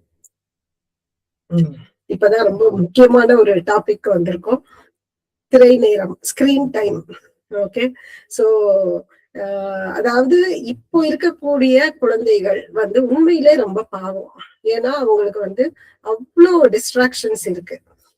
நம்ம எல்லாம் குழந்தைகளா இருக்கும்போது நமக்கு வந்து இவ்வளவு டிஸ்ட்ராக்ஷன்ஸ் இல்லை. மிஞ்சி போனா தூர்தர்ஷன்ல வந்து வெள்ளிக்கிழமை ஒளியும் ஒளியும் போடுவாங்க, ஞாயிற்றுக்கிழமை படம் போடுவாங்க, இவ்வளவுதான் நமக்கு தெரிஞ்ச டிஸ்ட்ராக்ஷன். இல்லைன்னா எல்லாரும் குடும்பமா சேர்ந்து ஏதாவது பெரிய படங்கள் வந்தா நம்ம போய் பார்ப்போம். இப்ப வந்து நம்முடைய பிள்ளைகளுக்கு வந்து எங்க நீங்க திரும்பினாலும் அங்க வந்து ஒரு டிஸ்ட்ராக்ஷன் வந்து இருக்குது. இத வந்து நம்ம பிள்ளைகளை மட்டுமே நம்ம வந்து தப்பு சொல்ல முடியாது இல்லையா. இப்போ ஒரு உதாரணத்துக்கு நான் சொல்றேன், என் குழந்தை ரொம்ப நேரம் போன் பாக்குறான், இல்ல என் குழந்தை ரொம்ப நேரம் டிவி பாக்குறான்னா அந்த டிவியையும் போனையும் வாங்கினது யாரு? நம்மதான். அந்த குழந்தைக்கு அந்த ஆக்சஸ் கொடுத்தது யாரு? நம்ம தான். சோ அப்ப வந்து அதை நம்மளால ஒரு லெவலுக்கு மேல கண்ட்ரோல் பண்ண முடியாம போகும்போதுதான் நம்ம வந்து அதை வந்து பிரச்சனையா எடுத்துட்டு வரோம். அப்பவும் நம்ம என்ன சொல்லிடுறோம்னா அது அந்த குழந்தையுடைய பிரச்சனை, அந்த குழந்தை இப்படி பிரச்சனை பண்றான் அப்படிங்கறதுதான் நம்ம வந்து சொல்லிடுறோம். சோ அப்போ எப்போ இந்த ஸ்கிரீன் டைம் வந்து ரொம்ப பிரச்சனையாகுதுன்னா அதிக நேரம் அந்த ஸ்கிரீனை அந்த குழந்தை பார்க்கும்போது பிரச்சனையாகுது. மணிக்கணக்கா வேற எந்த வேலையும் செய்யாம ஒரே வேலையா அந்த ஸ்கிரீனை பார்க்கும்போது இந்த பிரச்சனைகள் வருது. அப்புறம் வந்து அந்த ஸ்கிரீன் டைம்ல இருக்கிற இன்னொரு முக்கியமான பிரச்சனை, நான் முதல்ல சொன்ன மாதிரி வன்முறை. திரைப்படங்கள்ல மட்டும்தான் வன்முறைன்னு இல்லை, அவங்க விளையாடக்கூடிய நிறைய கேம்ஸ்ல நிறைய வன்முறை காட்சிகள். அது வந்து ஒரு வைலன்ஸ்னே தெரியாம அந்த குழந்தைகள் ஒரு விளையாட்டு போல அந்த விஷயங்களை வந்து அவங்க மனசுல பதிய வச்சுட்டே இருக்காங்க. அப்புறம் நான் சொன்ன அந்த உடனடி திருப்தி, இன்ஸ்டன்ட் கிராட்டிபிகேஷன், அவங்க கேம் விளையாட அடுத்த லெவல் போக போக போக அவங்களுக்கு வந்து அது ரொம்ப இன்ட்ரெஸ்டிங்கா இருக்கு. அவங்களுக்கு வகுப்பறையில கிடைக்காத வெற்றி, வீட்டுல கிடைக்காத வெற்றி அந்த மொபைல் போன்ல அவங்களுக்கு கிடைக்குது. நீ வின்னர் வின்னர் வின்னர்னு சொல்லிட்டே இருக்கான். அதனால இவங்க அடுத்த லெவலுக்கு போறாங்க. இன்னும் நண்பர்கள் கூட சேர்ந்து விளையாடும் போது அப்படி ஒரு மகிழ்ச்சி ஆனந்தமா இருக்கு அவங்களுக்கு. ஏன்னா இந்த இன்ஸ்டன்ட் கிராட்டிபிகேஷன் தான், உடனடி. அதே மாதிரி எந்த ஒரு விஷயமும் இந்த ஆட்டிடியூட் எப்படி மாறும் அப்படின்னு சொன்னா, எனக்கு உடனே வேணும். எனக்கு வந்து இப்போ நான் கஷ்டப்பட்டு படிச்சு கடைசியில நான் மார்க் வாங்குற அளவுக்கு எனக்கு பொறுமை இல்லை. நான் இன்னைக்கு ஒரு காரியம் செய்யறேன்னா எனக்கு அதுக்கான ரிசல்ட் வந்து எனக்கு இன்னைக்கே வேணும் அப்படிங்கிற மென்டாலிட்டிக்கு போயிடுறாங்க. அப்புறம் வந்து இந்த ஷார்ட்ஸ் மற்றும் ரீல்ஸ் ரொம்ப கம்மி அட்டென்ஷன் ஸ்பேன் தான். அதாவது ஒரு 30 செகண்ட் நீங்க செலவழிச்சீங்கன்னா உங்களுக்கு ஒரு விஷயத்த நீங்க பார்த்து முடிச்சிடலாம். 60 செகண்ட் 45 செகண்ட் நீங்க ஒரு விஷயத்த பார்த்துடலாம். இதுக்கும் நம்மளுடைய வகுப்பறையோ இல்ல அவங்க படிக்கிற நேரமோ பாத்தீங்கன்னா அதெல்லாம் மணிக்கணக்கா போகும். அப்ப கூட எனக்கு அந்த என்டர்டெயின்மெண்ட் வந்து கிடைக்க மாட்டேங்குது அப்படிங்கும்போது அதீதமா அதுவும் இந்த டூம் ஸ்க்ரோலிங் இப்ப வந்து நம்மளுமே கொஞ்சம் கொஞ்சமா இதுக்கு அடிமையாயிட்டு வரோம். எல்லாருக்குமே அது அந்த உணர்வு இப்ப நமக்கு வந்திருக்கும். ஏன்னா ஸ்லோலி நம்மளும் வந்து ஒரு பொழுதுபோக்குக்கான ஒரு விஷயமா போனை வந்து பேசும் விஷயத்துல இருந்து இப்போ நம்ம ரொம்ப காலத்துக்கு முன்னாடியே நம்மளும் அதை ஒரு பொழுதுபோக்கு சாதனமா மாற்றியாச்சு. இப்போ மெல்ல மெல்ல கிட்ஸ் அடிக்ஷன் அப்படிங்கிறது போய் பெரியவங்க பேரண்ட்ஸோட டிஜிட்டல் அடிக்ஷன், தாத்தா பாட்டியோட டிஜிட்டல் அடிக்ஷன், வீட்டுல இருக்கிற மற்ற பெரியவர்களோட அடிக்ஷன், அது வேற வேற லெவல்ல அது போயிட்டு இருக்கு.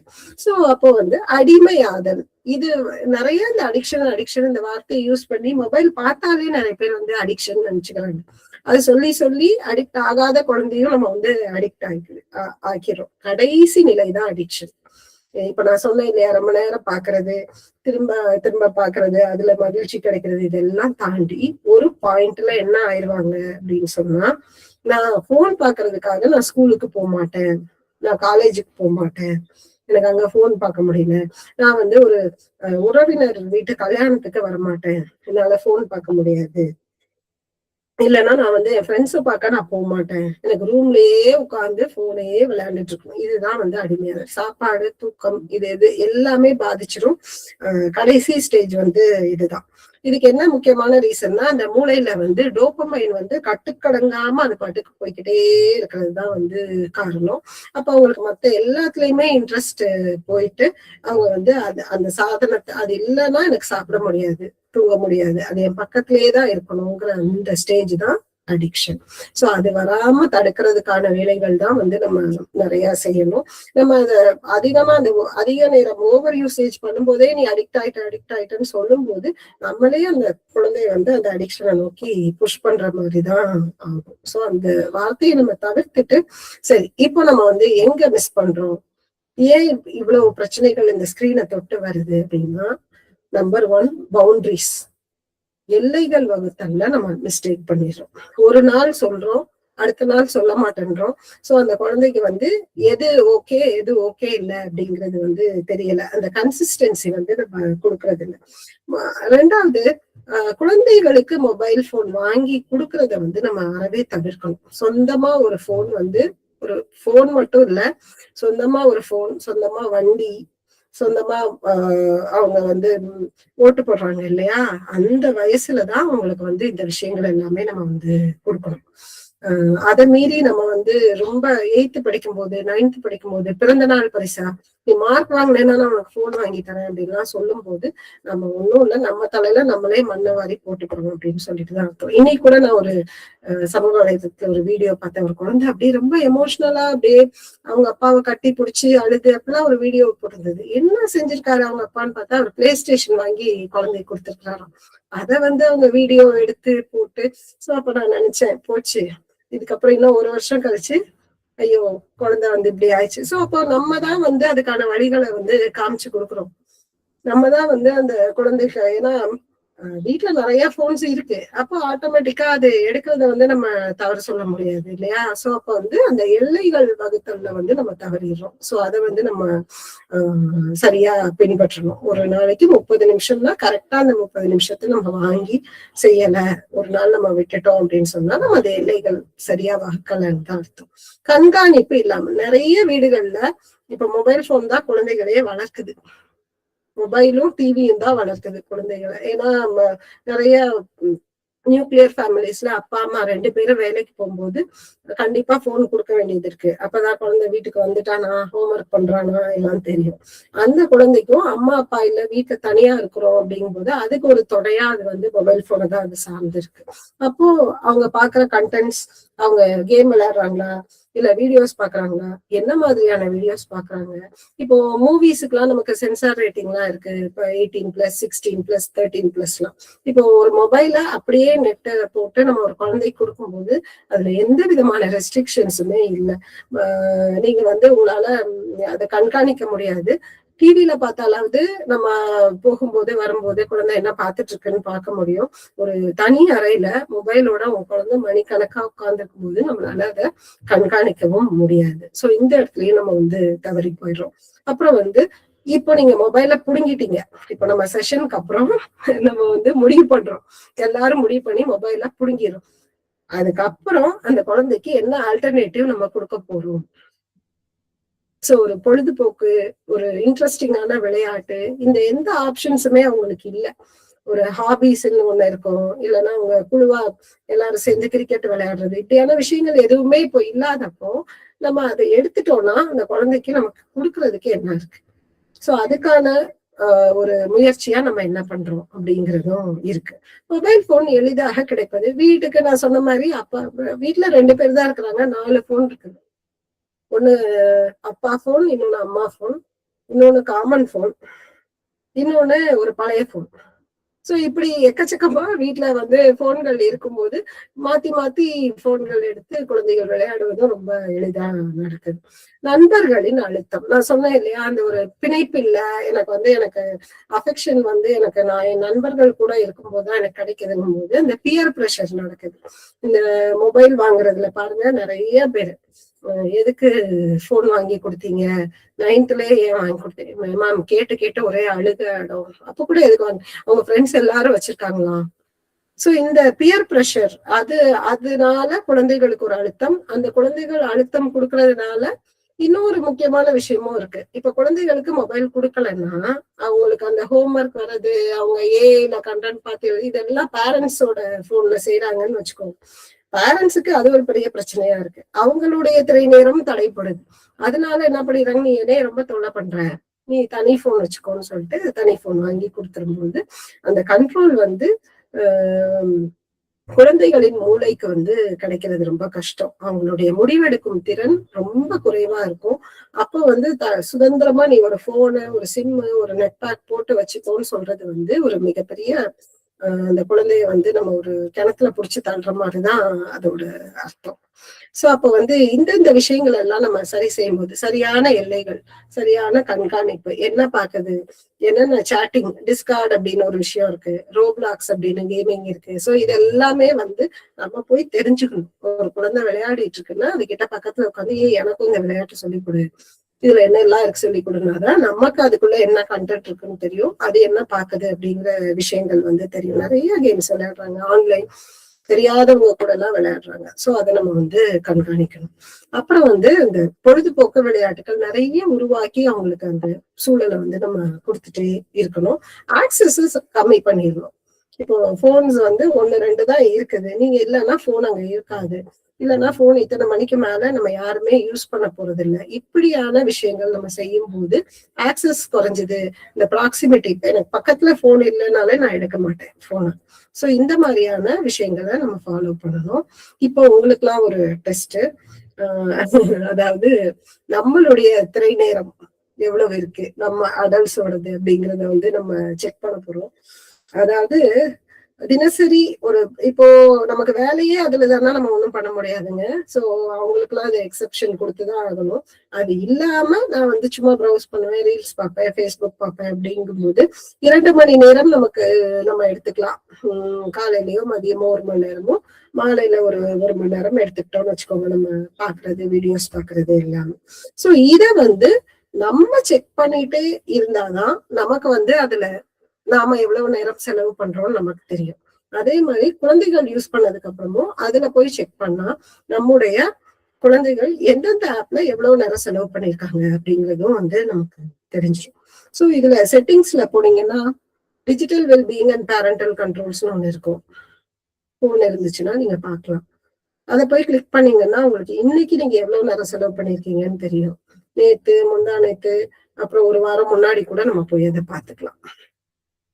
சோ இந்த ஒரு அவேர்னஸ் வந்து நமக்கு இருக்கணும். ஒரு நாளைக்கு நம்ம ஆவரேஜா நம்ம எவ்வளவு நேரம் செலவு பண்றோம், சரி என்னோட கோல் என்ன, நான் எவ்வளவுக்கா இதை கம்மி பண்ண போறேன் அப்படிங்கிறது. இதை நம்ம பார்க்க ஆரம்பிச்சிட்டோம் அப்படின்னா நமக்கும் சரி, நம்மளுடைய குழந்தைகளுடைய ஸ்கிரீன் டைமை நம்ம ஓரளவுக்கு மானிட்டர் பண்ணி நம்மளால ரெஸ்ட்ரிக்ட் பண்ண முடியும். இதுல இன்னும் நிறைய ஆப்ஷன்ஸ் கூட இருக்கு, ஃபோக்கஸ் அதெல்லாம் இருக்கு. நான் 1/2 மணி நேரம் பார்க்கணும்னா அந்த ஃபோக்கஸ் ஆன் பண்ணிட்டேன்னா எனக்கு இன்ஸ்டாகிராம் 1/2 மணி நேரம் தான் வரும். அப்ப அது பிளாக் அண்ட் ஒயிட் ஆயிரும், என்னால திரும்ப அதுக்கு போக முடியாது அப்படிங்கிற ஆப்ஷன்ஸ் எல்லாம் கூட இருக்கு. சோ அப்போ வந்து டிஜிட்டல் பயன்பாடு, மொபைல் போன்ஸை முழுமையா நம்ம தவிர்க்கிறதுங்கிறது இந்த காலத்துல ரொம்ப கஷ்டம்.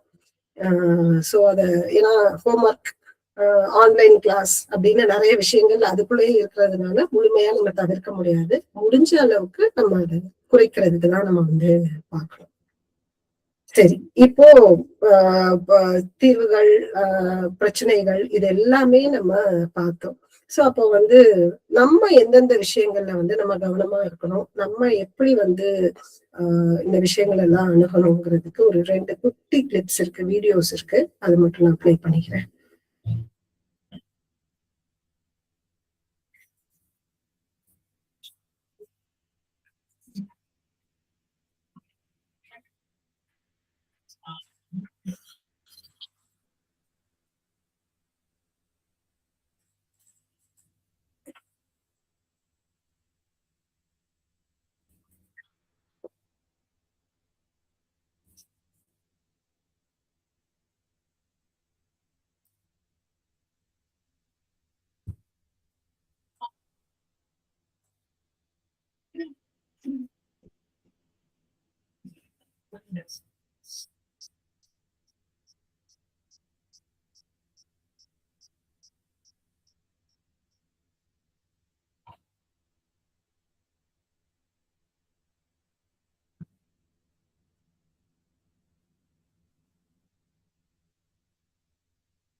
ஒரு நிமிஷம் காமி.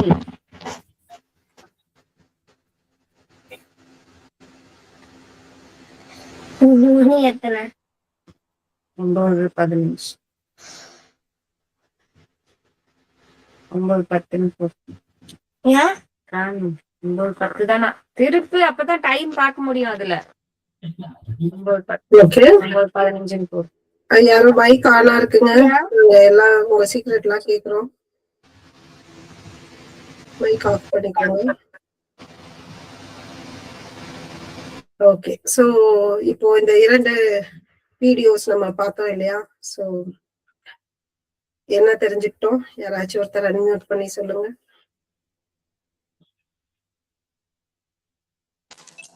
ஃபர்ஸ்ட் ஒன் வந்துட்டு அந்த குழந்தை வந்துட்டு பெரியவங்க பண்றத பார்த்துட்டு திரும்ப பண்ணுது. சோ அதுதான் நான் பார்த்துட்டு இருந்தேன். போபோடால் எக்ஸ்பெரிமெண்ட் அது. ஆமா, நான் செகண்ட் ஒன் பார்க்கலையே இன்னும். 2 வீடியோ ப்ளே ஆச்சு இல்லையா? நான் இந்த வீடியோ பார்க்கல, சாரி. ஃபர்ஸ்ட் வீடியோ இப்ப பார்த்தேன். So போபோடால் experiment. போபோடால் தான் நான் செகண்ட் ப்ளே பண்ணேன். ஃபர்ஸ்ட் வந்து அந்த எல்லிங் அவங்க கிட்டத்தட்ட அதே தான். இப்போ நீங்க சொன்ன மாதிரி தான் அந்த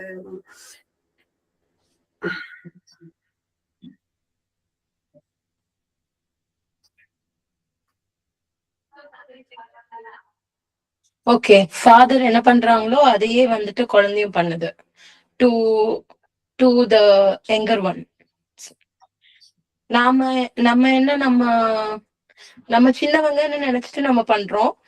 அதையே அவங்க வந்துட்டு அவங்கள விட சின்ன வயசுக்காரங்க இல்லைன்னா அவங்கள விட வீக்கானவங்க கிட்ட அவங்க பண்றாங்க.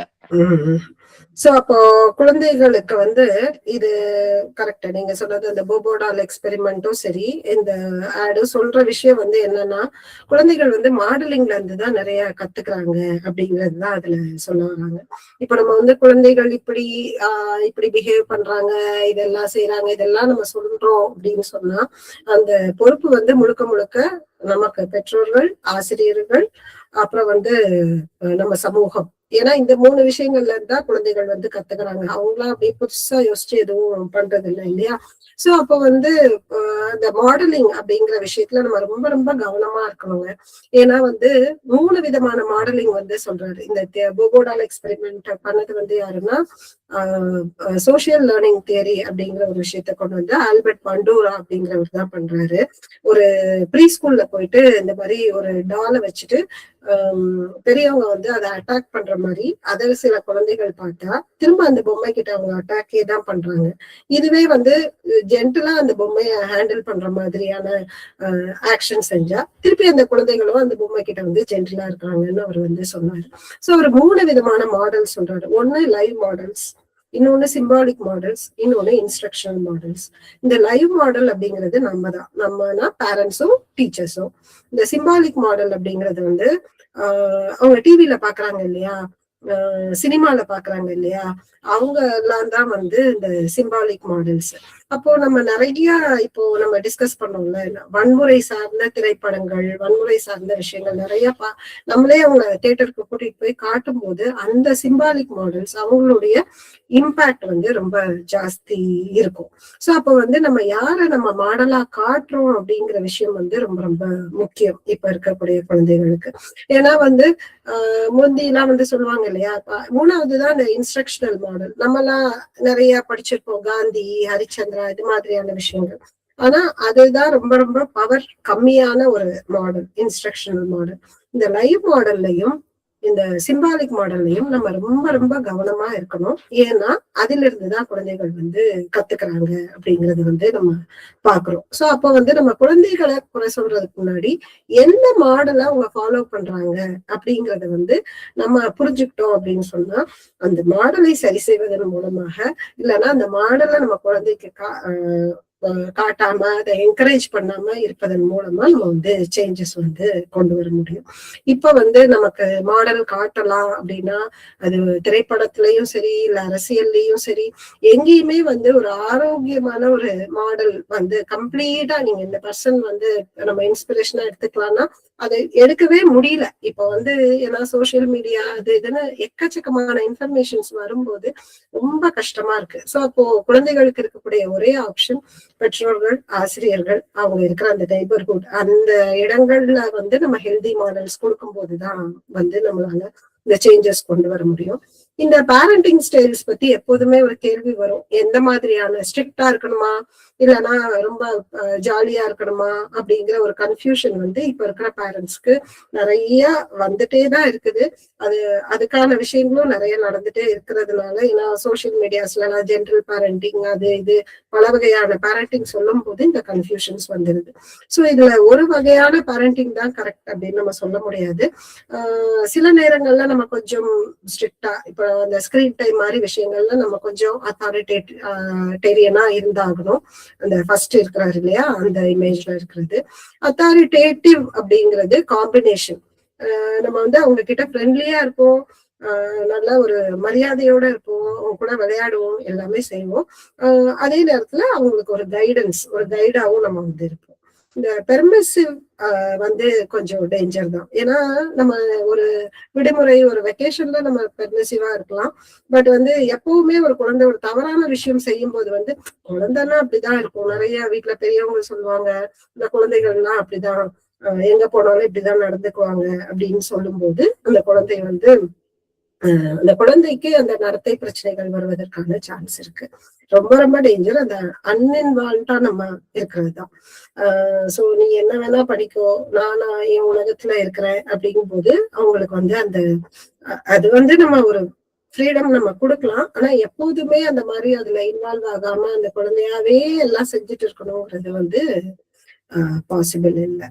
சோ இப்ப என்னதான் பண்ணலாம் அப்படிங்கிறீங்க அப்படின்னு கேட்டீங்கன்னா, சோ இப்ப வந்து நம்ம வந்து அந்த குழந்தை வந்து நம்ம இப்போ நான் நிறைய போன் ஆல்ரெடி கொடுத்துட்டேன், இல்லைன்னா இந்த சிக்கல்கள்லாம் இருக்கு, இந்த பிஹேவியர் விஷயங்கள்லாம் இருக்கு, இதை எப்படி நம்ம வந்து சரி செய்யறது அப்படின்னா, அந்த கனெக்ட் பிஃபோர் கரெக்ட், இதுதான் வந்து ரொம்ப ரொம்ப இம்பார்ட்டன்டான ஒரு விஷயம்.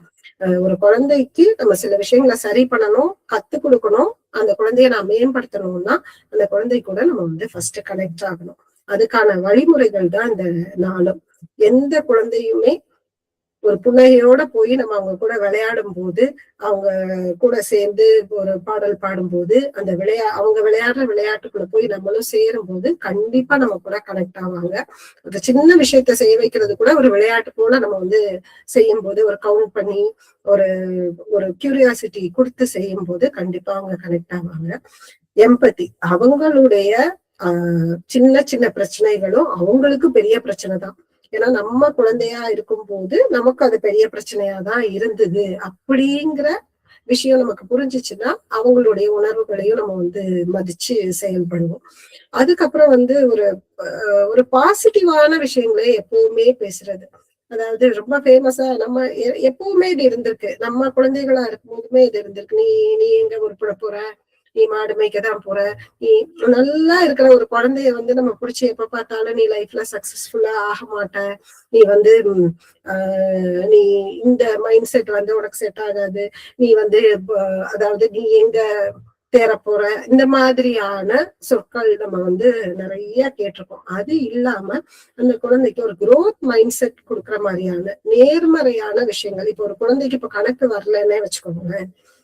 கணக்கு வரலன்னா உனக்கு வந்து லைஃப்ல நீ ஒண்ணுமே பண்ண முடியாது, நீ இன்ஜினியரிங் போக முடியாது, நீ அது போக முடியாது, இப்படி எல்லாம் சொல்லாம இப்போ உனக்கு கணக்கு வரல, நீ இன்னும் கொஞ்சம் முயற்சி பண்ணனா இதை விட நீ கொஞ்சம் பெட்டர் ஆகலாம், நான் உனக்கு இன்னும் கொஞ்சம் உதவி செய்யறேன். நம்ம கணக்கு ஆசிரியரை போய் பார்ப்போம், அவர்கிட்டயும் நம்ம கேட்போம். சோ இன்னைக்கு கஷ்டமா இருக்கிற ஒரு விஷயம் நாளைக்கு உனக்கு எளிதா கூட வரலாம்.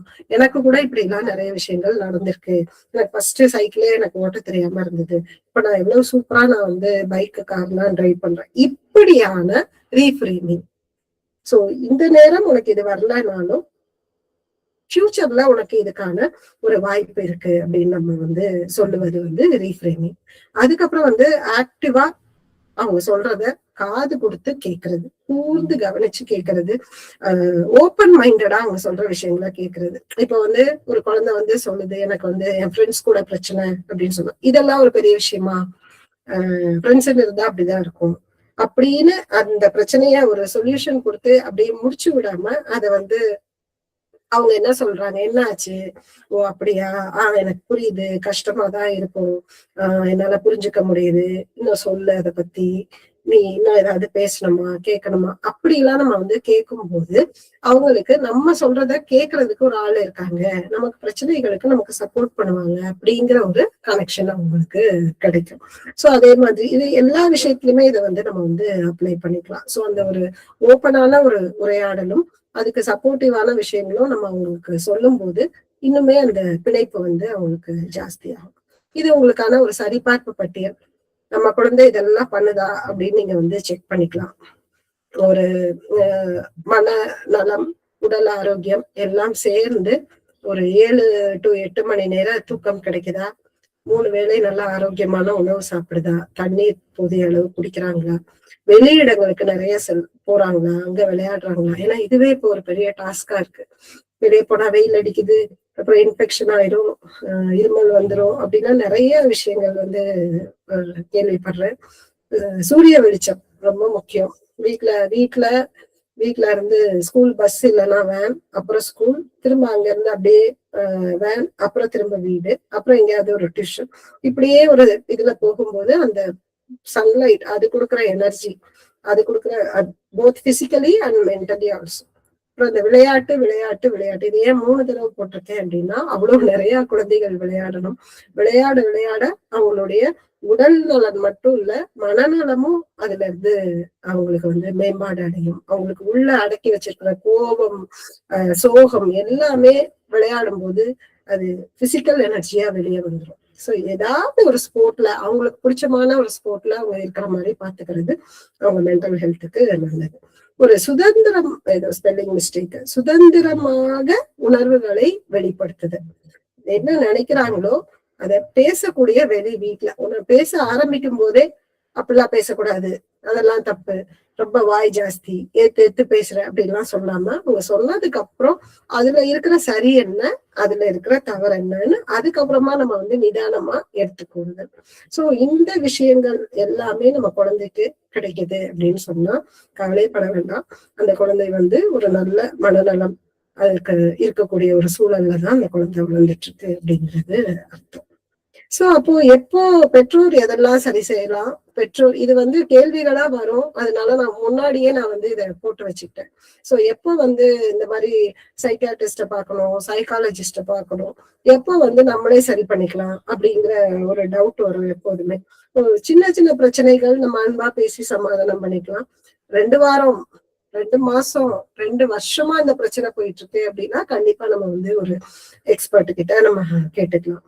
அப்புறம் இந்த ஸ்கூல் போறது என்ன ரீசன், அங்க ஸ்கூல்ல புல்லிங் நடக்குதா, இல்ல டீச்சர் திட்டுறாங்களா, இல்ல வேற என்ன பிரச்சனை இருக்கு அப்படின்னு கேட்டு தெரிஞ்சுக்கிறது. சரி செய்ய முடிஞ்சா அதை சரி செய்யலாம். இல்ல நான் போவே மாட்டேன், ஸ்கூலுக்கே போக மாட்டேன்னு மாசக்கணக்கா அந்த குழந்தை போகவே இல்லை, இல்ல மொபைல் பார்த்துட்டு இருக்கான், இல்ல வேற ரீசன்ஸ் இருக்குன்னா கண்டிப்பா டாக்டரை பார்க்கணும். அப்புறம் வந்து சமூக பழக்கம், விளையாடுறத எப்பவுமே நம்ம ஊக்குவிச்சுட்டே இருக்கணும். அதுக்கு தடை சொல்லாம நம்ம வந்து இருந்தோம் அப்படின்னாலே இந்த சோசியல் ஸ்கில்ஸ் நிறைய பேர் வந்து சொல்லுவாங்க, இவன் யார்கிட்டயும் பேச மாட்டேன்றா, ரொம்ப கூச்ச சுபாவமா இருக்கிறான், அவனுக்கு வந்து நல்ல கம்யூனிகேஷன் கொடுங்க, ஸ்டேஜ் ஃபியர் இருக்கு, இது எல்லாமே நம்ம உடைக்கணும்னா அவங்க வந்து விளையாண்டாலே இது எல்லாமே உடஞ்சு போயிடும். இந்த சோசியல் ஸ்கில்ஸ் எல்லாமே அந்த குழந்தைகளுக்கு வந்து வந்துடும். சோ எப்ப போனோம்னா அப்படி நல்லா எல்லார்கிட்டையும் இருந்த ஒரு குழந்தை திடீர்னு விளையாட மாட்டேன், எங்கேயும் நான் போக மாட்டேன், யார்கிட்டயும் பேச மாட்டேன்னு அப்படி முடங்கி போயிட்டாங்க, மந்த்ஸ் கணக்கா அது தொடர்ச்சியா நடந்துட்டே இருக்கு அப்படின்னா அந்த நேரத்துல நம்ம வந்து உதவி எடுத்துக்கலாம். இந்த உதவி எடுத்துக்கொள்ளுதல், இப்ப மனநலம் அப்படின்னா அது ஒரு மென்டல் இல்னஸ், இல்லைன்னா வந்து நம்மள யாராவது ஏதாவது சொல்லிடுவாங்க, அந்த குழந்தைக்கு மூளை சரியில்லைன்னு சொல்லிடுவாங்க அப்படின்லாம் நிறைய பேர் பயந்துக்கிறாங்க. எந்த மாதிரியான ஒரு சூழலா இருந்தாலும் நீங்க கண்டிப்பா தனியாக இல்லை. யாரோ ஒரு உளவியல் ஆலோசகரோ இல்லைன்னா ஒரு உளவியல் டாக்டரோ ஒரு சைக்காட்ரிஸ்டோ கண்டிப்பா உங்களுக்கு உதவிக்காக இருக்கிறாங்க.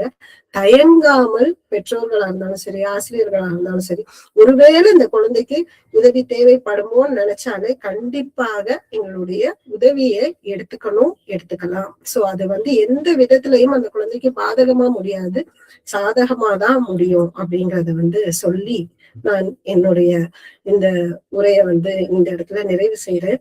இந்த வாய்ப்பளித்த இயல் கூடுகைக்கு எனக்கு மிக்க மிக்க நன்றி. சோ இவ்வளவு நேரம் பொறுமையாக இந்த உரையை வந்து கேட்ட அனைத்து பெற்றோர்களுக்கும் ஆசிரியர்களுக்கும் இங்க பங்கேற்றுக்கிற எல்லாருக்குமே நான் என்னுடைய நன்றியை தெரிவிச்சுட்டு உங்க கேள்விகளுக்கு நான் வந்து வெயிட் பண்றேன்.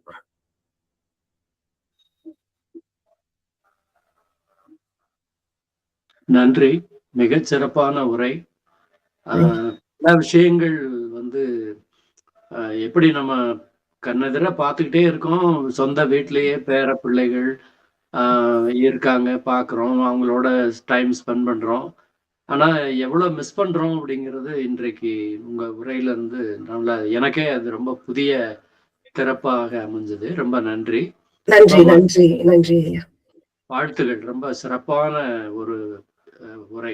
நிச்சயமா எல்லாருக்கும் ரொம்ப பயனுள்ளதா இருக்கும்னு இந்த பார்ட்டிசிபென்ட்ஸ் நம்பரே அதுக்கான ஒரு சான்று.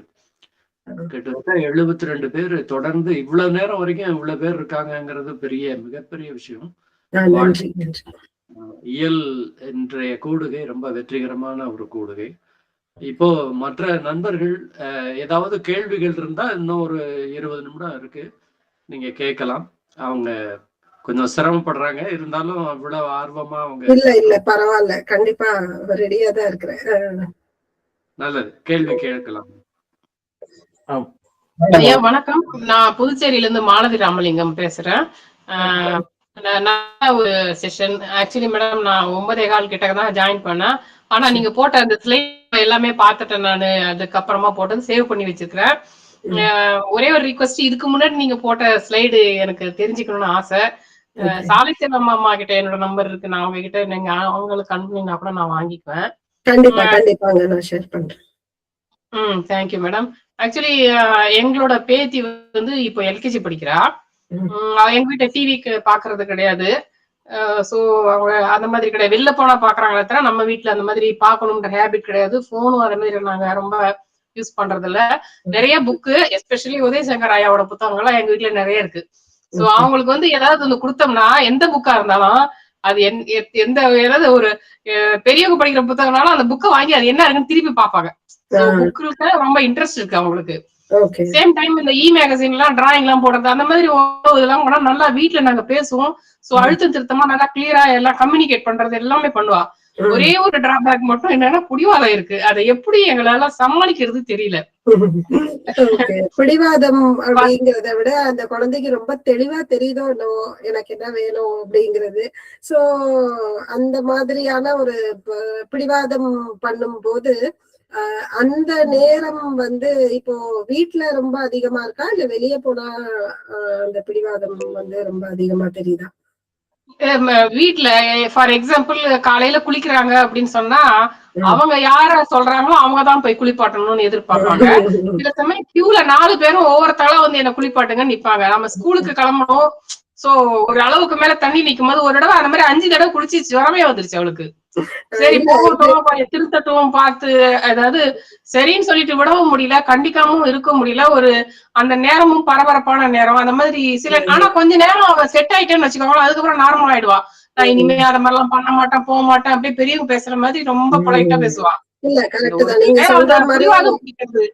நீங்க சொல்ற மாதிரி இது இந்த வயசுக்கான ஒரு விஷயம் தான். அந்த பிடிவாதம்ங்கிறது இந்த எல்கேஜி யூகேஜில வந்து இந்த ஈகோசென்ட்ரிக் திங்கிங்னு சொல்லுவோம். தன்னை பத்தி மட்டும்தான் யோசிப்பாங்க. சுத்தி இருக்கிற சூழலோ இல்ல அவங்களுக்கு என்ன நெக்ஸ்ட் என்ன பண்ணணும் அப்படிங்கறதுல வந்து அவங்களுக்கு அந்த சிந்தனை இருக்காது. ஏஜ் கூட கூட அவங்களுக்கு அதை புரிஞ்சு அவங்க சரியாயிருவாங்க. ஆனா நான் இன்னொன்னு என்ன நினைக்கிறேன்னா, நீங்க 5 பேர் போய் குளிப்பாட்டி இருக்கீங்க பாருங்க, அதுதான் நான் வந்து நீங்களும் ரொம்ப செல்லமா அத வந்து நோ சொல்லாம இருக்கிற மாதிரி தெரியுது. சோ அப்ப வந்து அதாவது ஒரு சில நேரம் டைம் இருந்ததுன்னா ஓகே, அத எல்லா டைமும் நம்ம நோ சொல்ல வேண்டாம் அப்படின்றதுக்காக ஒரு சில நேரம் ஓகே சொல்லுவோம், இன்னொரு சில முடியவே முடியாது. நீ வந்தா ஸ்கூலுக்கு நீ வீட்டுலதான் இருக்கணும். அதுல குழந்தை கொஞ்சம் கன்ஃபியூஸ் ஆயிரும். அன்னைக்கெல்லாம் ஓகே சொன்னாங்க, இன்னைக்கு ஏன் ஓகே சொல்லலன்னா அந்த அதுதான் நான் சொன்னேன். அந்த புரிஞ்சுக்கிற தன்மை வந்து இன்னும் கொஞ்சம் பெருசானதுக்கு அப்புறம் தான் உங்களுக்கு வரும். சோ அது வரைக்குமே நம்ம வந்து நம்மளால என்ன முடியுமோ அததான் செஞ்சு அது அப்புறமா அவங்களுக்கு ஒரு அவங்க புத்தகம் எல்லாம் நிறைய படிக்கிறாங்கன்னு சொல்றீங்க, ஒரு கதை மாதிரி கூட நீங்க அவங்களுக்கு சொல்லலாம்.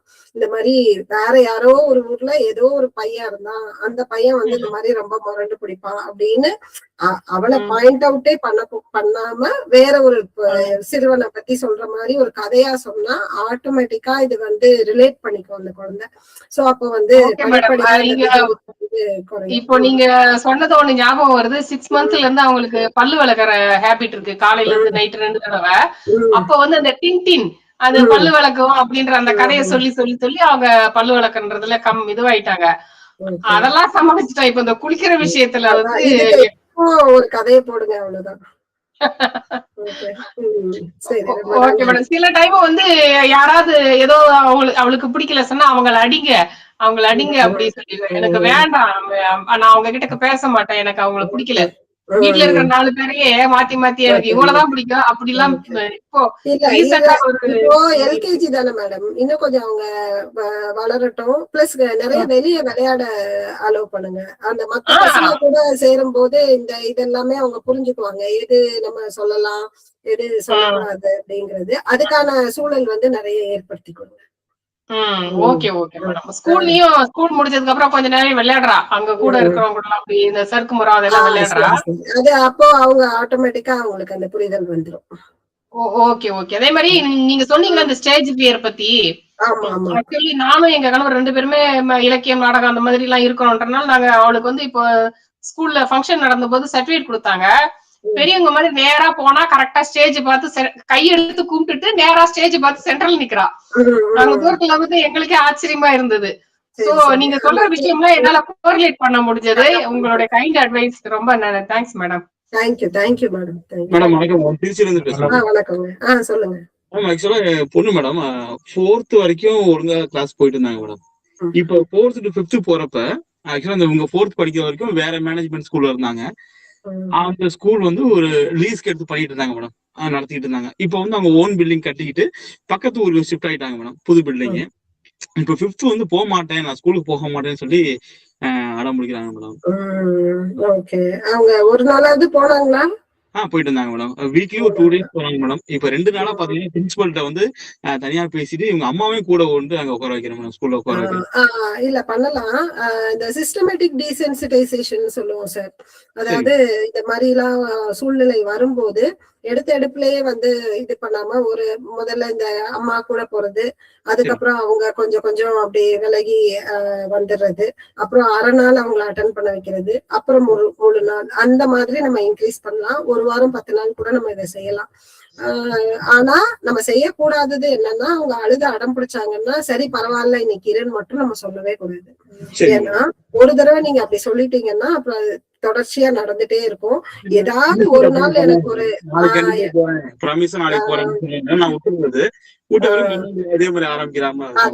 அத பண்ணாதீங்க. என்ன சொல்லிருங்க, வீட்லயே யாருமே இருக்க போறது இல்ல. யாரும் குழந்தைகள்லாம் இதை கேட்டுட்டு இருந்தாங்கன்னா அவங்களுக்கு தெரியப்படுத்த வேண்டாம். ஒரு ரகசியம்.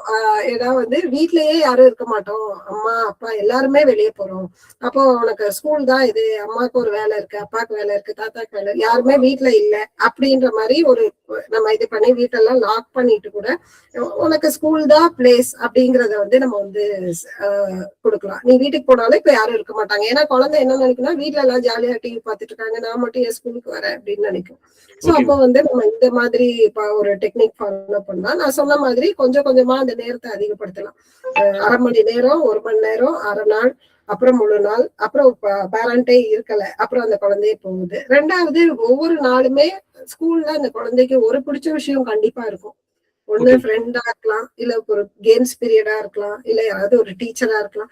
அதை ஞாபகப்படுத்தி அந்த குழந்தைய ஸ்கூலுக்கு நம்ம கிளப்பி அனுப்பணும்னா, இன்னைக்கு திங்கக்கிழமை உனக்கு கேம்ஸ் பீரியட் இருக்குல்ல அப்படின்னு அதை மட்டும் ஃபோக்கஸ் பண்ணி நீ கேம்ஸ் விளையாட்டு வந்துடலாம் அப்படின்ற மாதிரியான ஒரு பாசிட்டிவா அதுக்கு பிடிச்ச விஷயங்களை மட்டும் சொல்லும் போது கொஞ்சம் கொஞ்சமா அந்த பிஹேவியர் குறையும். எனக்கு பயமா இருக்கு, ஸ்கூல்ல பார்த்தா பயமா இருக்கு, படபடப்பா இருக்கு சொல்றாங்க. அப்போ ஸ்கூல்ல போய் நீங்க பேசி தெரிஞ்சுக்கோங்க. டீச்சர்ஸ் இல்லைன்னா என்ன ஃப்ரெண்ட்ஸ், ஏதாவது ஃப்ரெண்ட்ஸுக்குள்ள ஏதாவது கிண்டல் பண்றது, புல்லிங் நடக்குதா, இல்ல யாராவது பர்டிகுலர் டீச்சர் ரொம்ப ஸ்ட்ரிக்டா இருக்காங்க அதனால பயப்படுறாங்களா, நம்ம காரணம் தெரிஞ்சதுன்னா ஈஸியா சால்வ் பண்ணிடலாம். சரி, கவுன்சிலிங் கூட்டிட்டு போலான்னு மேடம். இப்ப ஓகே நீங்க அதுதான் நான் இப்போ சொன்ன விஷயங்கள் ஃபாலோ பண்ணலாம். நீங்க கவுன்சிலிங் கூட்டு போயிட்டு அதுக்கு மேபி அங்க காரணம் அவங்க சொல்லலாம் இல்லையா, நல்லதுதான். அது வந்து உங்கள்கிட்ட கூட நீங்க எங்க ஓகே நம்ம பேசலாம் சார். திருச்சியில இருக்கீங்களா? அப்போ நேர்ல அங்க பார்க்கக்கூடியவங்கன்னா, ஏன்னா சின்ன குழந்தையா இருக்காங்க இல்லையா, நம்ம இங்க சென்னைனா ஆன்லைன் தான் இது பண்ண முடியும். சோ நீங்க அங்கேயே ஒரு சைக்காலஜிஸ்ட கூட்டு போனா போதும், உளவியல் ஆலோசகர்கிட்ட இனிஷியலா போனா போதும். மேஜரா ஏதாவது ப்ராப்ளம் இருந்துச்சுன்னா அவங்களே கைட் பண்ணுவாங்க. உங்களுக்கு சைக்கியாட்ரிஸ்ட போகணுமா, மனநல மருத்துவர்கிட்ட போக வேண்டிய இது இருக்குமாங்கிறத இவங்களே செக் பண்ணி சொல்லிடுவாங்க. இவங்க கிட்ட குழந்தை ஓபன் அப் பண்ண வாய்ப்பு இருக்கு. ஸ்கூல்ல என்ன பிரச்சனைன்னு கூட சொன்னாலும் சொல்லலாம். ட்ரை பண்ணுங்க. Thank you so much. Thank you. Okay madam வணக்கம் மேடம். நான் திருவள்ளூர்ல இருந்து அஜய்குமார் பேசுறேன். சொல்லுங்க சார். மேடம் என் பையனுக்கு வந்து இப்போ 6.5 வயசு ஆகுது. ஓகே. ஆக்சுவலா அவனுக்கு 2.5 வயசுல இருந்து இந்த ஸ்பீச் டிலே இருக்க ஆரம்பிச்சது. ஆக்சுவலா அவன் கொஞ்சம் தனியா விளையாட ஆரம்பிச்சான். ஸோ நான் வந்து ஒரு பிரைவேட் ஹாஸ்பிட்டல்ல வந்து எனக்கு டாக்டர் அதை கொண்டு போய் செக் பண்ண சொன்னாரு. நான் அப்போ என்ன டயக்னைஸ் பண்ணி அது ஏஎஸ்டின்னு சொன்னாங்க. எனக்கு ஆக்சுவலா அது என்னன்றது கூட அந்த டைம் தெரியாம இருந்தது. அது புரிஞ்சுக்கவே டைம் எடுத்தது. ஸோ அதுக்கப்புறம் அவங்க சொன்ன மாதிரி நாங்க occupation therapy, speech therapy almost 4 வருஷம் மேல நான் கொடுத்துட்டு இருக்கேன். நிறைய ஸ்கூல்ஸ் மாத்திட்டு இருக்கேன். நாங்களும் வீட்டுல அவங்க கொடுக்குற தெரப்பிஸ் எல்லாமே ஃபாலோ பண்றோம். பட் என்ன நான் இது பண்ணாலும் எனக்கு என்ன ஒரு இதுனா, பட் எனக்கு ஒரே ஒரு சாட்டிஸ்ஃபேக்ஷன் என்னன்னா, அவனால காக்னிஷன் லெவல் நல்லா இம்ப்ரூவ் ஆயிருக்கு. ஸ்பீச் வந்து ஒரு சில வார்த்தைகள் வந்து அப்பா அவனுக்கு அவன் தேவைக்கு தான் பேசுறான். நான் ஸ்பீச்ல ஒரு தெரப்பி சென்டரும் நான் மாறி இருக்கேன். எனக்கும் எங்க வீட்டுல யாரும் கொஞ்சம் அந்த இது விட்டுறக்கூடாதுன்றதுனால நான் என்னால எல்லா இதுவும் நான் ட்ரை பண்ணிட்டு இருக்கேன். எனக்கு வந்து என்னன்னா, ஒரு இப்போ என் பையனை வந்து ஒரு நார்மல் ஸ்கூல்ல சேர்த்துக்க மாட்டான். நான் ஒரு ஸ்பெஷல் ஸ்கூல்லயும் போட்டிருந்தேன். எனக்கு அதனால ஒரு பிஹேவியர் இஷ்யூஸ் அதிகமா வருதோ எனக்குள்ள ஒரு அச்சம் வந்து நான் திரும்ப ஒரு பிளே ஸ்கூல்லயே சேர்த்து இப்போ அவனுக்கு ஒரு ஸ்பெஷல் அட்டென்ஷன், ஒரு ஷேடோ டீச்சர் மாதிரி கேட்டு நான் ரெகுலரா அதை ஃபாலோ பண்ணி ஸ்கூல் தெரப்பி, அதுக்கப்புறம் பிசிக்கல், நான் ஸ்விம்மிங் கொஞ்சம் இன்ட்ரெஸ்ட் இருந்துச்சு அவனுக்கு, ஸ்விம்மிங் கொஞ்சம் கத்துக்கிட்டான்.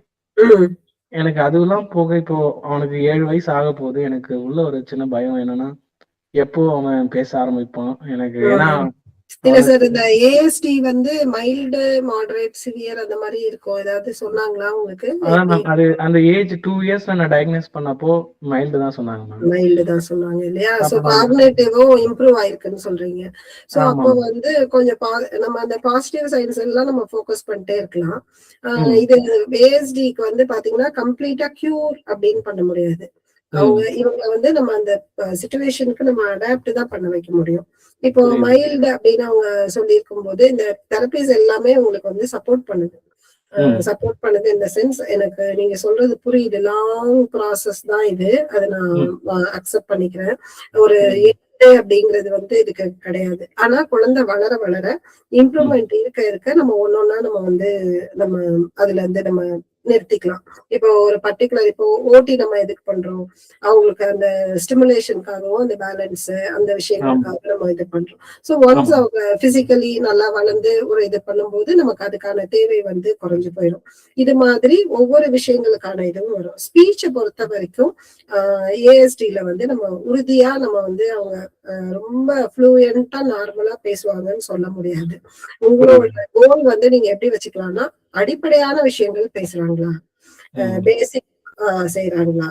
அப்போ நம்ம இந்த மாதிரி இப்ப ஏஎஸ்டி ஏடிஎஸ்டி இப்படி நம்ம நிறைய கேட்டகரிஸ்ல நம்ம அல்டிமேட் கோலா அந்த குழந்தையோட இது நம்ம பாக்குறது, அந்த குழந்தை நாளைக்கு வளர்ந்து தன்னுடைய வேலைகளை பார்த்துட்டு தன்னால சர்வே பண்ண முடியுமா அப்படிங்கிறது தான் நம்மளோட கோல். அதை நோக்கிதான் நம்ம வந்து போய்கிட்டு இருக்கோம். சோ அதுக்காக முடிஞ்ச அளவு சப்போர்ட் வந்து நீங்க கொடுத்துட்டு இருக்கிறீங்க. சோ இது நம்ம தொடர்ச்சியா செய்யும் போது கண்டிப்பா அந்த குழந்தைக்கு வந்து அதோட எஃபெக்ட் வந்து கண்டிப்பா இருக்கும் சார். நீங்க அதை நம்பலாம். ஸ்கூலிங் வந்து முடிஞ்ச வரைக்கும் நம்ம ரொம்ப மாத்திட்டே இருக்க தேவையில்லை. நீங்க நல்லா ரிசர்ச் பண்ணி எந்த ஸ்கூல் வந்து இன்க்ளூசிவ் ஸ்கூல் அப்படின்னு சொல்றோம். இப்போ வந்து ஒரு ஸ்பெஷல் ஸ்கூல் மேபி அவருக்கு பிடிக்காம இருந்துச்சுன்னா இன்க்ளூசிவ் ஸ்கூல்ஸ்ல நம்ம வந்து போட்டுக்கலாம். இந்த மாதிரி ஸ்பெஷல் நீட்ஸ் இருக்கு பட் நாங்க வந்து எடுத்துக்கிறோம் அவங்கள அப்படிங்கிற பள்ளிகள்ல நம்ம போட்டோம் அப்படின்னு சொன்னா அவருக்கு சோசியல் ஸ்கில்ஸும் நல்லா இருக்கும். அவரோட நீட்ஸும் புரிஞ்சுக்கிட்டு அவங்க சொல்லி கொடுக்குற மாதிரி தெரியும். இப்ப இனிஷியலா நீங்க ஷேடோ டீச்சர் வச்சிருக்கலாம். வளர வளர கொஞ்சம் கொஞ்சமா அவங்களையும் நம்ம கொஞ்சம் ஃபேட் அவுட் பண்ணாதான் இவருக்கு இண்டிபெண்டன்ஸ் வரும். இல்லைன்னா ரொம்ப பெருசானதுக்கு அப்புறமா அவங்களுக்கு ஒரு டிபெண்டன்சி இருக்கிற மாதிரி இருக்கும். சோ இந்த மாதிரியான கைடன்ஸ் ப்ராசஸ் உங்களுக்கு அங்க எங்க ப்ராப்பரா கிடைக்குதோ நீங்க அவங்க கூட டச்லயே இருந்து பண்ணீங்கன்னா நிறைய குழந்தைகள் 18 இயர்ஸ் 20 இயர்ஸ் 25 இயர்ஸ்ல அவங்களுடைய கெரியர் பார்த்து அவங்களுடைய ஒகேஷனல் இது வரைக்கும் அவங்க வந்திருக்காங்க. சோ நம்ம பண்ண வேண்டியது அந்த கன்சிஸ்டன்சியா நம்ம வந்து அதை பண்ணணும். கஷ்டம்தான், ஆனா நம்ம வந்து நம்ம ஒரு டிட்டர்மினேஷனோட நம்ம அதை செய்யும் போது அதுக்கான ரிசல்ட் கண்டிப்பா கிடைக்கும் சார். கண்டிப்பா மேம். அப்போ ஸ்கூல் வந்து இவனுக்கு பொறுத்த இல்ல, வரைக்கும் இப்ப இருக்கிற ஸ்கூல் வந்து அவருக்கு செட் ஆகுதா, அங்க இருக்கிற டீச்சர் ஸ்டாஃப் அண்டர்ஸ்டாண்டிங்கா இருக்காங்களா அப்படின்னு நம்ம வந்து நீங்க உங்களுக்கு திருப்தி இருந்துச்சுன்னா தாராளமா நீங்க கண்டினியூ பண்ணலாம் ஷேடோ டீச்சரோட. நம்ம இன்னும் 2-3 இயர்ஸ்க்கு அப்புறம் அதை ரிமூவ் பண்றது அதெல்லாம் நம்ம பார்த்தா நல்லது. அந்த ஷேடோ டீச்சரோட அவங்க போகும்போது இப்ப சூழல் பாசிட்டிவா இருக்கா, ஃப்ரீயா போயிட்டு வராங்கன்னு மட்டும் பாருங்க. இல்லைன்னா நம்ம ஓகே மேம். உங்களை வந்து மீட் பண்ணணும்னா எப்படி மேம்? ஷேர் பண்ணியிருந்தேன் sir, number and email ID share பண்ணியிருந்தேன். ஓகே ஷேர் பண்றேன், நீங்க டெக்ஸ்ட் பண்ணுங்க. Thank you ma'am. Thank you. Okay sir, thank you. Hello hello, வணக்கம், கேக்குதுங்களா? வணக்கம் சார், சொல்லுங்க சார். வணக்கம். உங்களை ஒரு வருடத்துக்கு முன்னாடி அண்ணா செஞ்சுரியில சந்திச்சேன்.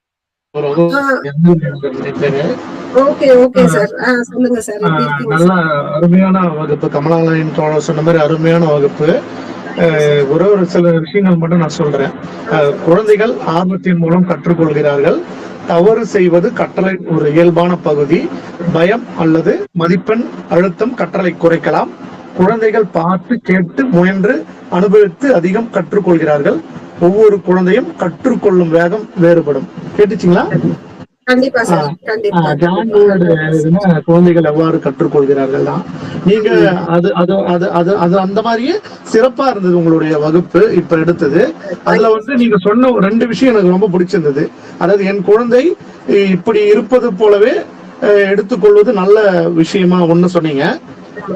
நெக்ஸ்ட் வந்து கற்றுக்கொள்ள முடியாத குழந்தை இந்த உலகத்திலே இல்லை என்ற விஷயத்த அழகா பதிவு பண்ணீங்க.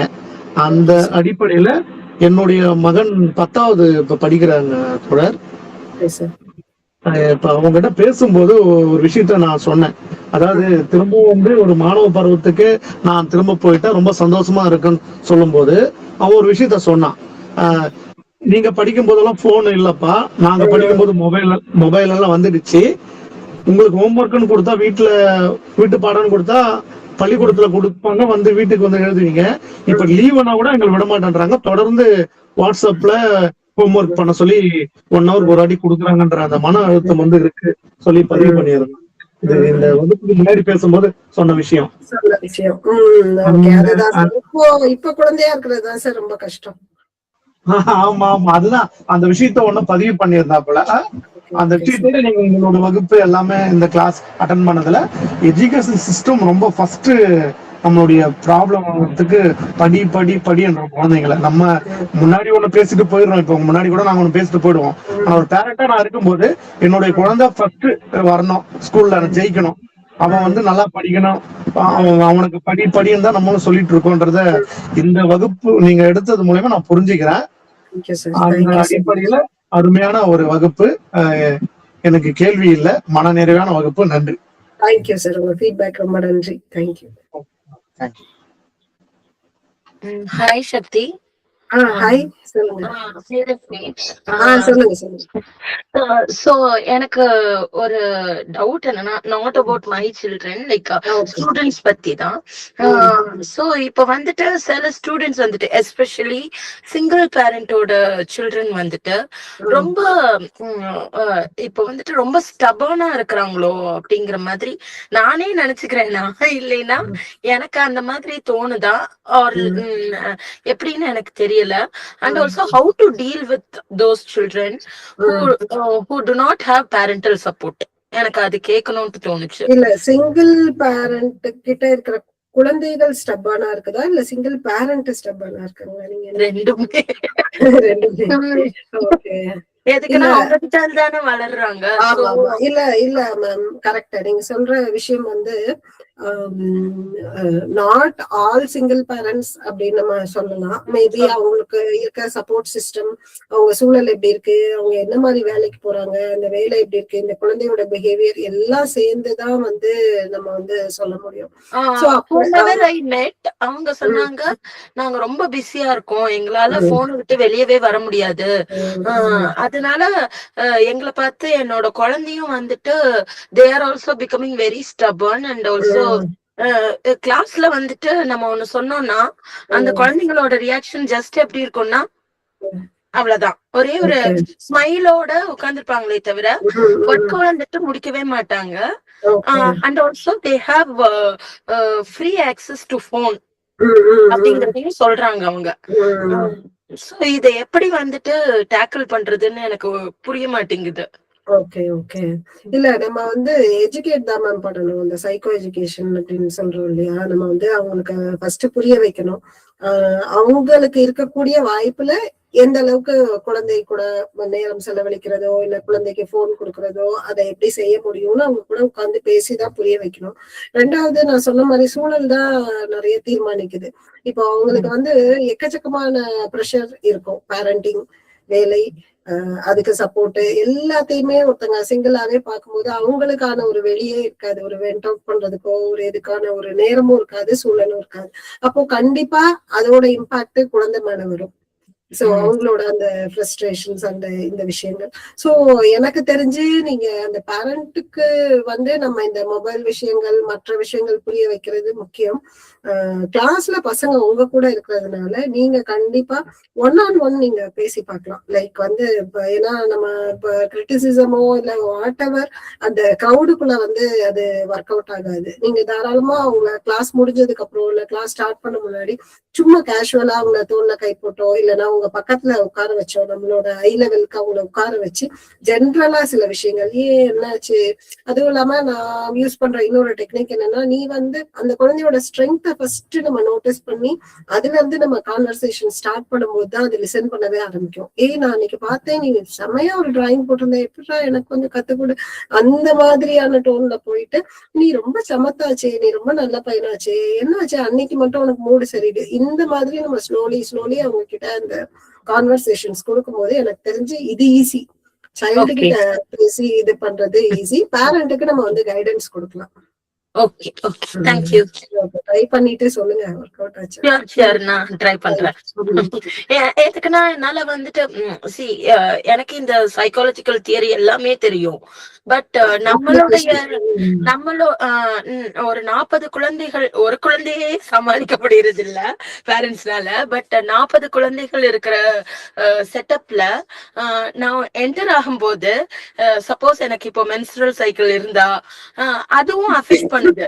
எனக்கு வந்துட்டு தெரியுது நான் இப்படி ரியாக்ட் பண்ணக்கூடாது அப்படின்னு தெரியுது. இல்ல மேம், இதுல வந்து தப்பே கிடையாது. நான் சொல்லுவேனே, நானுமே வந்து ஸ்கூல்ஸ்ல எல்லாம் ஒர்க் பண்ணதுனால and also I am also now doing my பிஎட்னால உலகத்திலேயே மிக மிக மிக கஷ்டமான ப்ரொஃபஷன் டீச்சிங் ப்ரொஃபஷன் தான்.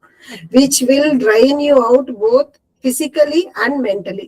நம்ம பிசிக்கலாவும் நடந்துட்டே இருக்கணும், ஓடிட்டே இருக்கணும், கிளாஸ் எடுத்துட்டே இருக்கணும், எல்லாமே பண்ணிட்டு இருக்கணும். மென்டலாவும் நம்ம யோசிச்சுட்டே இருக்கணும். Not only one particular thing. நம்ம வந்து போர்ஷன்ஸ் யோசிக்கணும், பிஹேவியர் யோசிக்கணும், நம்மளுடைய லெசன் பிளான் யோசிக்கணும். சோ இப்படி எக்கச்சக்கமான, இதுக்கு நடுவுல நிறைய விழாக்கள்லாம் வரும், அதெல்லாம் வேற ஆர்கனைஸ் பண்ணும். சோ மச் இருக்கிறதுனால நீங்க ஃபீல் பண்றது வந்து it's very very correct and normal.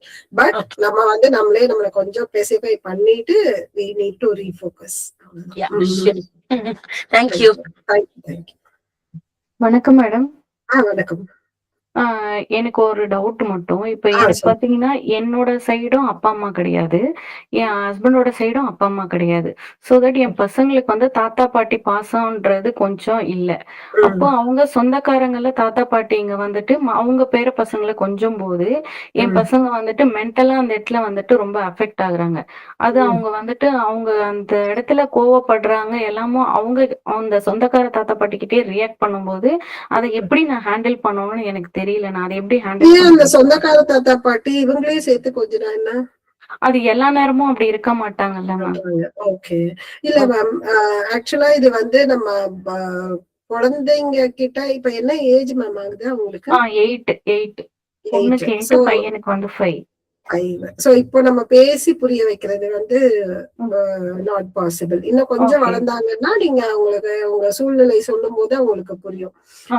இப்ப வந்து சொந்தக்காரங்க அப்படின்னு தான் இல்ல, அந்த ஃபிகர்ல, அந்த தாத்தா பாட்டி ஃபிகர்ல உங்களுக்கு யாருக்கிட்ட அவங்களால அட்டாச் பண்ண முடியுமோ, அவங்க நெய்பரா இருக்கலாம், இல்ல அவங்க கூட நம்ம வந்து தாராளமா அவங்கள வந்து இன்டராக்ட் பண்றதுக்கான சூழல் ஏற்படுத்தி கொடுக்கலாம். இது ஒரு விஷயம் நம்ம வந்து பண்ணலாம். அவங்களோட அந்த ஏக்கம் கொஞ்சம் கம்மியாகும். ரெண்டாவது, இந்த மாதிரியான விஷயங்கள் அது கிடைக்காது, எப்போதும் நமக்கு வந்து இதுக்கு பாசிபிள் இல்ல. நீங்க ஒரு ஃபங்க்ஷன் போறீங்க இல்ல அப்படின்னா முடிஞ்ச வரைக்கும் அந்த சூழலை நம்ம கொஞ்சம் அவாய்ட் பண்ணிக்கலாம். ஒண்ணு அவங்களுக்கு அந்த தாத்தா பாட்டி இன்டராக்ஷன் கிடைக்கக்கூடிய ஒரு சொல்யூஷன் நம்ம முடிஞ்ச அளவுக்கு நம்ம கொடுக்கலாம். ரெண்டாவது, அது நடக்காத பட்சத்துல அந்த சூழலை நம்ம வந்து அவாய்ட் பண்ணிக்கலாம். அதுதான் இந்த ஏஜ்ல நல்லது. மேபி இன்னும் கொஞ்சம் அவங்க பெருசானதுக்கு அப்புறம் ஒரு 12-13 வயசு அப்போ நம்ம சொல்லிக்கலாம் அந்த டிஃபரன்ஸ்.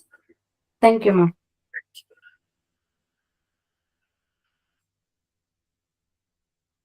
வேற ஏதாவது கேள்விகள் இல்ல சஜஷன் இல்ல ஃபீட்பேக் ஏதாவது இருந்தா?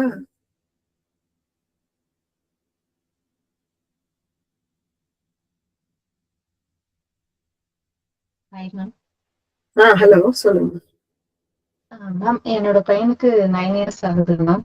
ஓகே. எப்படின்னா நல்லா ஃப்ரீடமா விளையாடுவாப்ல, எல்லாம் அப்படிதான் இருந்தாப்ல. ஒரு ஃபங்க்ஷன் ஏதாவது போனோம் அப்படின்னா அங்க இருக்க சுச்சுவேஷன் பார்த்து பிள்ளைங்க போனும் கையுமாவே இருக்காங்க அப்படின்ட்டு அந்த இது அடாப்ட் ஆகி இந்த சம்மர்ல பாத்தீங்கன்னா ஒரு 1 மந்தாவே ரொம்ப அடிக்ட் ஆன மாதிரி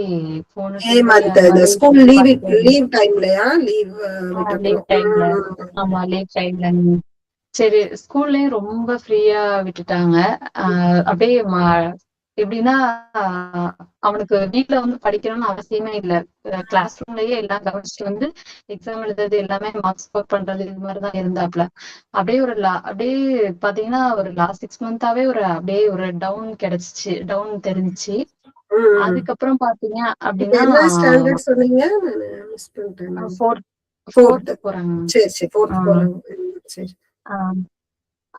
இப்ப வந்து பாத்தீங்க அப்படின்னா ரொம்ப இதா இருந்துச்சு. இப்ப சம்மர்ல ரொம்ப இதாயிடுச்சு. ஸ்கூல் சேஞ்ச் பண்ணலாம் அப்படின்னு பேசிட்டு இருக்கும்போது எங்க ரிலேஷன் ஒருத்தவங்க சொன்னாங்க ஹாஸ்டல் பத்தி டீட்டெயிலா கேள்விப்பட்டிருக்கீங்கன்னு தெரியல, சைனிக் ஆக்ஸ்போர்டு அகாடமி அப்படின்னு சொல்லி. அங்க இப்ப ஜாயின் பண்ணிருக்கேன். ஹாஸ்டல்ல ஜாயின் பண்ணிருக்கேன். அப்ப அவங்களோட மனநிலை எப்படி இருக்கும்? இப்ப நான் செஞ்சது தப்பா கரெக்டா என்னன்னு இந்த குழப்பம் இருக்கு. 4th படிக்கிறாரு. ஹாஸ்டல்ல போட்டீங்களா? ஹாஸ்டல்ல போட்டாச்சு. சரி சரி. அவர் எப்படி இருக்கிறாரு? எப்படி அங்க ஃப்ரெண்ட்ஸ் எல்லாம் இருக்காங்களா? எப்படி இருக்கு அவருக்கு? இப்ப 2 வீக்ஸ் தான் ஆகுது மேம். 2 டைம்ஸ் போன் பேசினேன். சும்மா ஆனா மிஸ்கிட்ட கேட்டப்ப சொன்னாங்க அவன் பரவாயில்ல ஓரளவுக்கு எல்லா ஸ்டூடெண்ட்ஸை விட ஓகேவா இருக்காப்ல. ஆனா உங்கள்கிட்ட பேசும்போது ஒரு அளவு இருக்கு அந்த இது இருக்கு அப்படின்னாங்க. அதுக்காக இப்ப எனக்கு என்ன குழப்பம் அப்படின்னா இப்ப நான் செஞ்சது தப்பா கரெக்டா அப்படின்ற மாதிரி எனக்கு இதாயிடுச்சு. இல்ல சின்ன பிள்ளை ஆயிடுச்சு. உங்க சிச்சுவேஷன் தான் மேம். நீங்க உங்களுக்கான வீட்டு சூழல் வந்து எப்படி இருக்கும்னு எனக்கு அந்த அளவுக்கு தெரியல. தாத்தா பாட்டி ஓவர் செல்லம் மேம். ஓவர் செல்லம். அப்பையில இருந்தே போனை கொடுத்து எங்கிட்டயும் போன் கேட்க மாட்டாங்க, எங்க வீட்லயும் வந்து போன் கேட்க மாட்டாங்க. தாத்தா பாட்டிய பார்த்தோன்னே போன் அப்படின்ற மாதிரி. இப்ப நியர்பை இருக்கிறதுனால நான் ஏதாவது ஒண்ணு லீவ் விட்டுட்டா வாங்க போலாங்க அப்படின்ற மாதிரி உடனே கூப்பிடுறது. ஒரு 1 வீக் நல்லா இருப்பாப்ல, அங்க 2 days போயிட்டாப்ல அப்படின்னா ஒவ்வொரு அடமெண்டா மாதிரி ஆயிடுறாரு. ஓகே. இல்ல நீங்க இப்ப போட்டாச்சு 2 வீக்ஸ் ஆயிடுச்சு. சோ நீங்க வந்து ஒரு 2-3 months கொஞ்சம் மானிட்டர் பண்ணுங்க. போய் பாப்பீங்க, அவரு லீவுக்கு வருவாரு, போன்ல பேசுவீங்க, எப்படி இருக்கு அங்க சூழ்நிலை நல்லா இருக்கான்னு பாருங்க.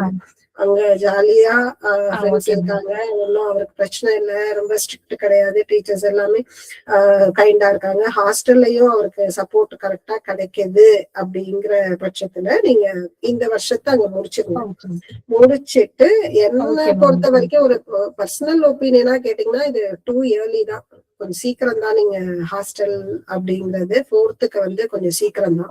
அதனால நீங்க ஆனா மாத்தி நம்ம சேஞ்ச் பண்ணிட்டு இருந்தாலும் அது கன்ஃபியூஷன் ஆகும். சோ இந்த 3 மாசம் நல்லா இருந்துச்சுன்னா இந்த வருஷத்தை முடிச்சிட்டு நீங்களும் அவருமா பேசி ஒரு முடிவெடுங்க. நீங்க குழந்தைகிட்ட பேசி உனக்கு அங்க இருக்கிறதுக்கு ஓகேவா இல்ல இங்க வரணுமா அப்படிங்கிற விஷயங்கள் பேசிட்டு இந்த நீங்க இப்போ சொன்ன அந்த விஷயங்கள்லாம் ரிப்பீட் ஆகாம பாத்துக்கோங்க. இன்கேஸ் நீங்க வீட்டுக்கு எடுக்கிற மாதிரி இருந்தீங்கன்னா அந்த நான் சொன்ன மாதிரி அந்த பவுண்டரிஸ் எல்லாம் நம்ம கரெக்டா வச்சுட்டு எடுக்கலாம். இல்ல அவர் இங்க விட அங்கதான் ஜாலியா இருக்கிற மாதிரி தோணுது, அவருமே என்ஜாய் பண்றாரு அப்படின்னு சொன்னா வேணா கண்டினியூ பண்ணலாம். எனக்கு இவ்வளவுதான் நீங்க சொன்ன விஷயத்துல இருந்து எனக்கு சொல்ல முடியும். Okay ma'am. Okay ma'am. Okay, thank you. நன்றி. தேங்க்யூ.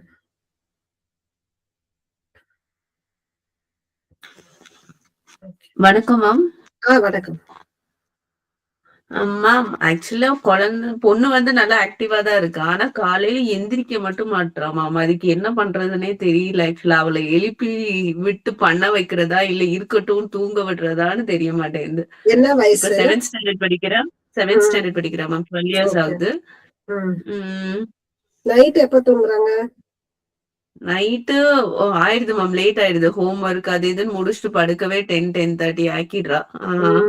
நைட்டு கொஞ்சம் முயற்சி பண்ணி கொஞ்சம் சீக்கிரமா தூங்க போடலாம். 2வது மேபி அவங்க நல்ல ஆக்டிவான சைல்டா இருப்பாங்க. சோ டே ஃபுல்லா ஆக்டிவா இருந்துட்டு திரும்ப நைட்டு ஓவர் டயர்ட் ஆறதுனால மார்னிங் முழிக்க முடியாம இருக்கலாம். சோ பெஸ்ட் வே கொஞ்சம் சீக்கிரம் தூங்க போடுறதுதான். ஏன்னா தூங்கினதுக்கு அப்புறம் எழுப்புறது ரொம்ப கஷ்டம். சீக்கிரமா தூங்க போடுறது நம்ம ட்ரை பண்ண முடியும். ட்ரை பண்ணாலுமே அவ டைமுக்கு தான் மேம் எந்திரிக்கிறா. சரி ஒரு 2 நாள் வந்துட்டு காலையில நைட்டு கொஞ்சம் சீக்கிரம் படுக்க வச்சாலுமே அதேதான் நடக்குது. 2 நாள்லாம் பத்தாது. நீங்க அதை கன்சிஸ்டன்டா ஒரு ஹேபிட்டா கொண்டு வரணும். 1. 2வது வந்து அவங்களுக்கு இப்ப லேட்டா இருந்துச்சாலும் கரெக்டா கிளம்பி போயிடுறாங்களா? அதெல்லாம் மேம் எந்திரிக்கிற வரைக்கும் தான் ப்ராப்ளம். எந்திரிச்சானா அவ ரொட்டீனா பாக்க ஆரம்பிச்சிடுறா. அப்புறம் என்ன, அப்ப தூங்கட்டும் விடுங்க. இல்ல இந்த தூக்கத்தினால வந்து ஸ்கூலோ இல்ல படிப்போ பாதிப்பு பெருசா இல்ல அப்படின்னு சொன்னா அவங்களால மேனேஜ் பண்ணிடுறாங்கன்னு சொன்னா அவங்க டைம் அவங்க எடுத்துக்கிட்டோம். ஆனா நீங்க சொல்றது இன்சிஸ்ட் பண்றது பண்ணுங்க. முடிஞ்ச வரைக்கும் கன்சிஸ்டன்டா பெட் டைம் வந்து 9:30க்குள்ள முடிக்கிற மாதிரி பாத்துக்கோங்க. பாத்துட்டா ஆட்டோமேட்டிக்கா உங்களுக்கு போதுமான அளவு தூக்கம் கிடைச்சது கொஞ்சம் உங்களுக்கு ஈஸியா இருக்கும். அதுக்குதான். இல்லைனாலும் அவங்களுக்கு இப்படிதான் முடியுது அப்படின்னா அவங்களால மேனேஜ் மேனேஜ் பண்ண முடியுதுன்னா இருக்கட்டும். இன்னும் பெரிய கிளாஸஸ் வரும்போது ஆட்டோமேட்டிக்கா அவங்களே எழுந்திருவாங்க. படிக்கிறதுக்கு நிறைய இருக்கும், முடிக்க வேண்டிய ஒர்க் இருக்கும். சோ அப்போ வந்து தூக்கம் வராது. ஆமா. அதே மாதிரி பண்றா மேம், அது கடைசி மொமெண்ட்ல தான் பண்றா. அவ விளையாடணும் பண்ணணும் இப்படிதான் இருக்கு. அந்த லாஸ்ட் மொமெண்ட்ல உட்காந்து நைட்டு உட்காந்து பண்றது, அது நமக்கு சில நேரம் கோவம் வருது. ஒரு நாள் பொறுமையா சொல்றோம், 2வது நாள் கோவம் வந்துருது. நீ ஏன் இப்படி பண்ற, அதை சீக்கிரம் முடிச்சுட்டு பண்ணல. ரொட்டீன் வந்து கொஞ்சம் கன்சிஸ்டன்டா போட்டு கொடுங்க மேம். அவ்வளவுதான். ரொட்டீன்ஸ் வந்து அவங்களுக்கு அவங்களோட படிக்கிற டைம், ஸ்கிரீன் டைம், அவங்களோட இந்த ஸ்கூல் ஒர்க் பண்றது, வேற எக்ஸ்ட்ரா கரிக்குலர் இருந்தா அதுக்கான நேரம் வந்து ரொம்ப பேக் பண்ணாம, இல்லைன்னா ரொம்ப லெங்க் இல்லாம கொஞ்சம் அந்த ரொட்டீன் செட் பண்ணி கொடுத்துட்டு அதுல பண்ற மாதிரி. இப்போ அவங்களே பண்ண மாட்டாங்க, நீங்களும் கூட சேர்ந்து பண்ற மாதிரி இருக்கும். உங்களுக்கும் ஒரு ரொட்டீன் வச்சுக்கிட்டு சோ சேர்ந்து செய்யும் போது கொஞ்சம் ஈஸியா இருக்கும். 7th இல்லையா, இப்பவே நீங்க கரெக்ட் பண்ணாதான் கரெக்ட் பண்ணபடி. இன்னும் 8th 9th போக போக டீனேஜ் வந்துட்டாங்கன்னா இதுவே ஹேபிட் ஆயிரும், மாத்துறது கஷ்டமா இருக்கும். சோ நீங்க இந்த வருஷமே அந்த ரொட்டீன் செட் பண்றது கொஞ்சம் ட்ரை. அதே மாதிரி அந்த கேப் கிடைக்கிறப்ப எல்லாம் அந்த மொபைல் எடுத்து கையில வச்சுக்கிறா. அது நான் முதல்ல சொன்னதான், மொபைல ஏன் கையில கிடைக்கிற மாதிரி வைக்கிறீங்க, எங்கேயாவது பரன் மேல தூக்கி இல்ல கிச்சன் ஷெல்ஃப்ல பீரோல ஒழிச்சு வச்சிருங்க. Okay okay ma'am, thank you. Thank you.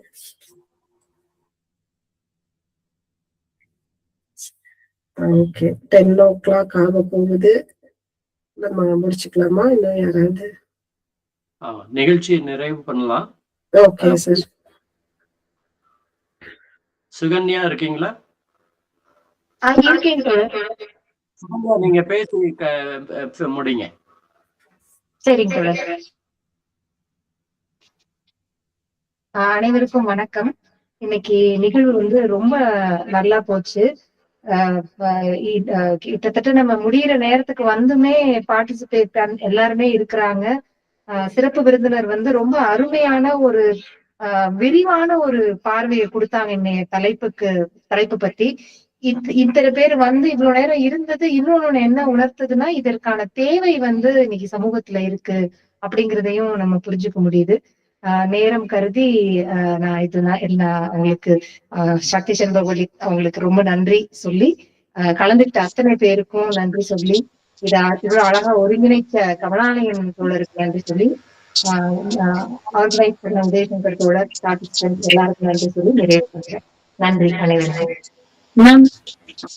நன்றிங்க. சாரி கடைசியா கேட்கிறேன், கோச்சுக்காதீங்க.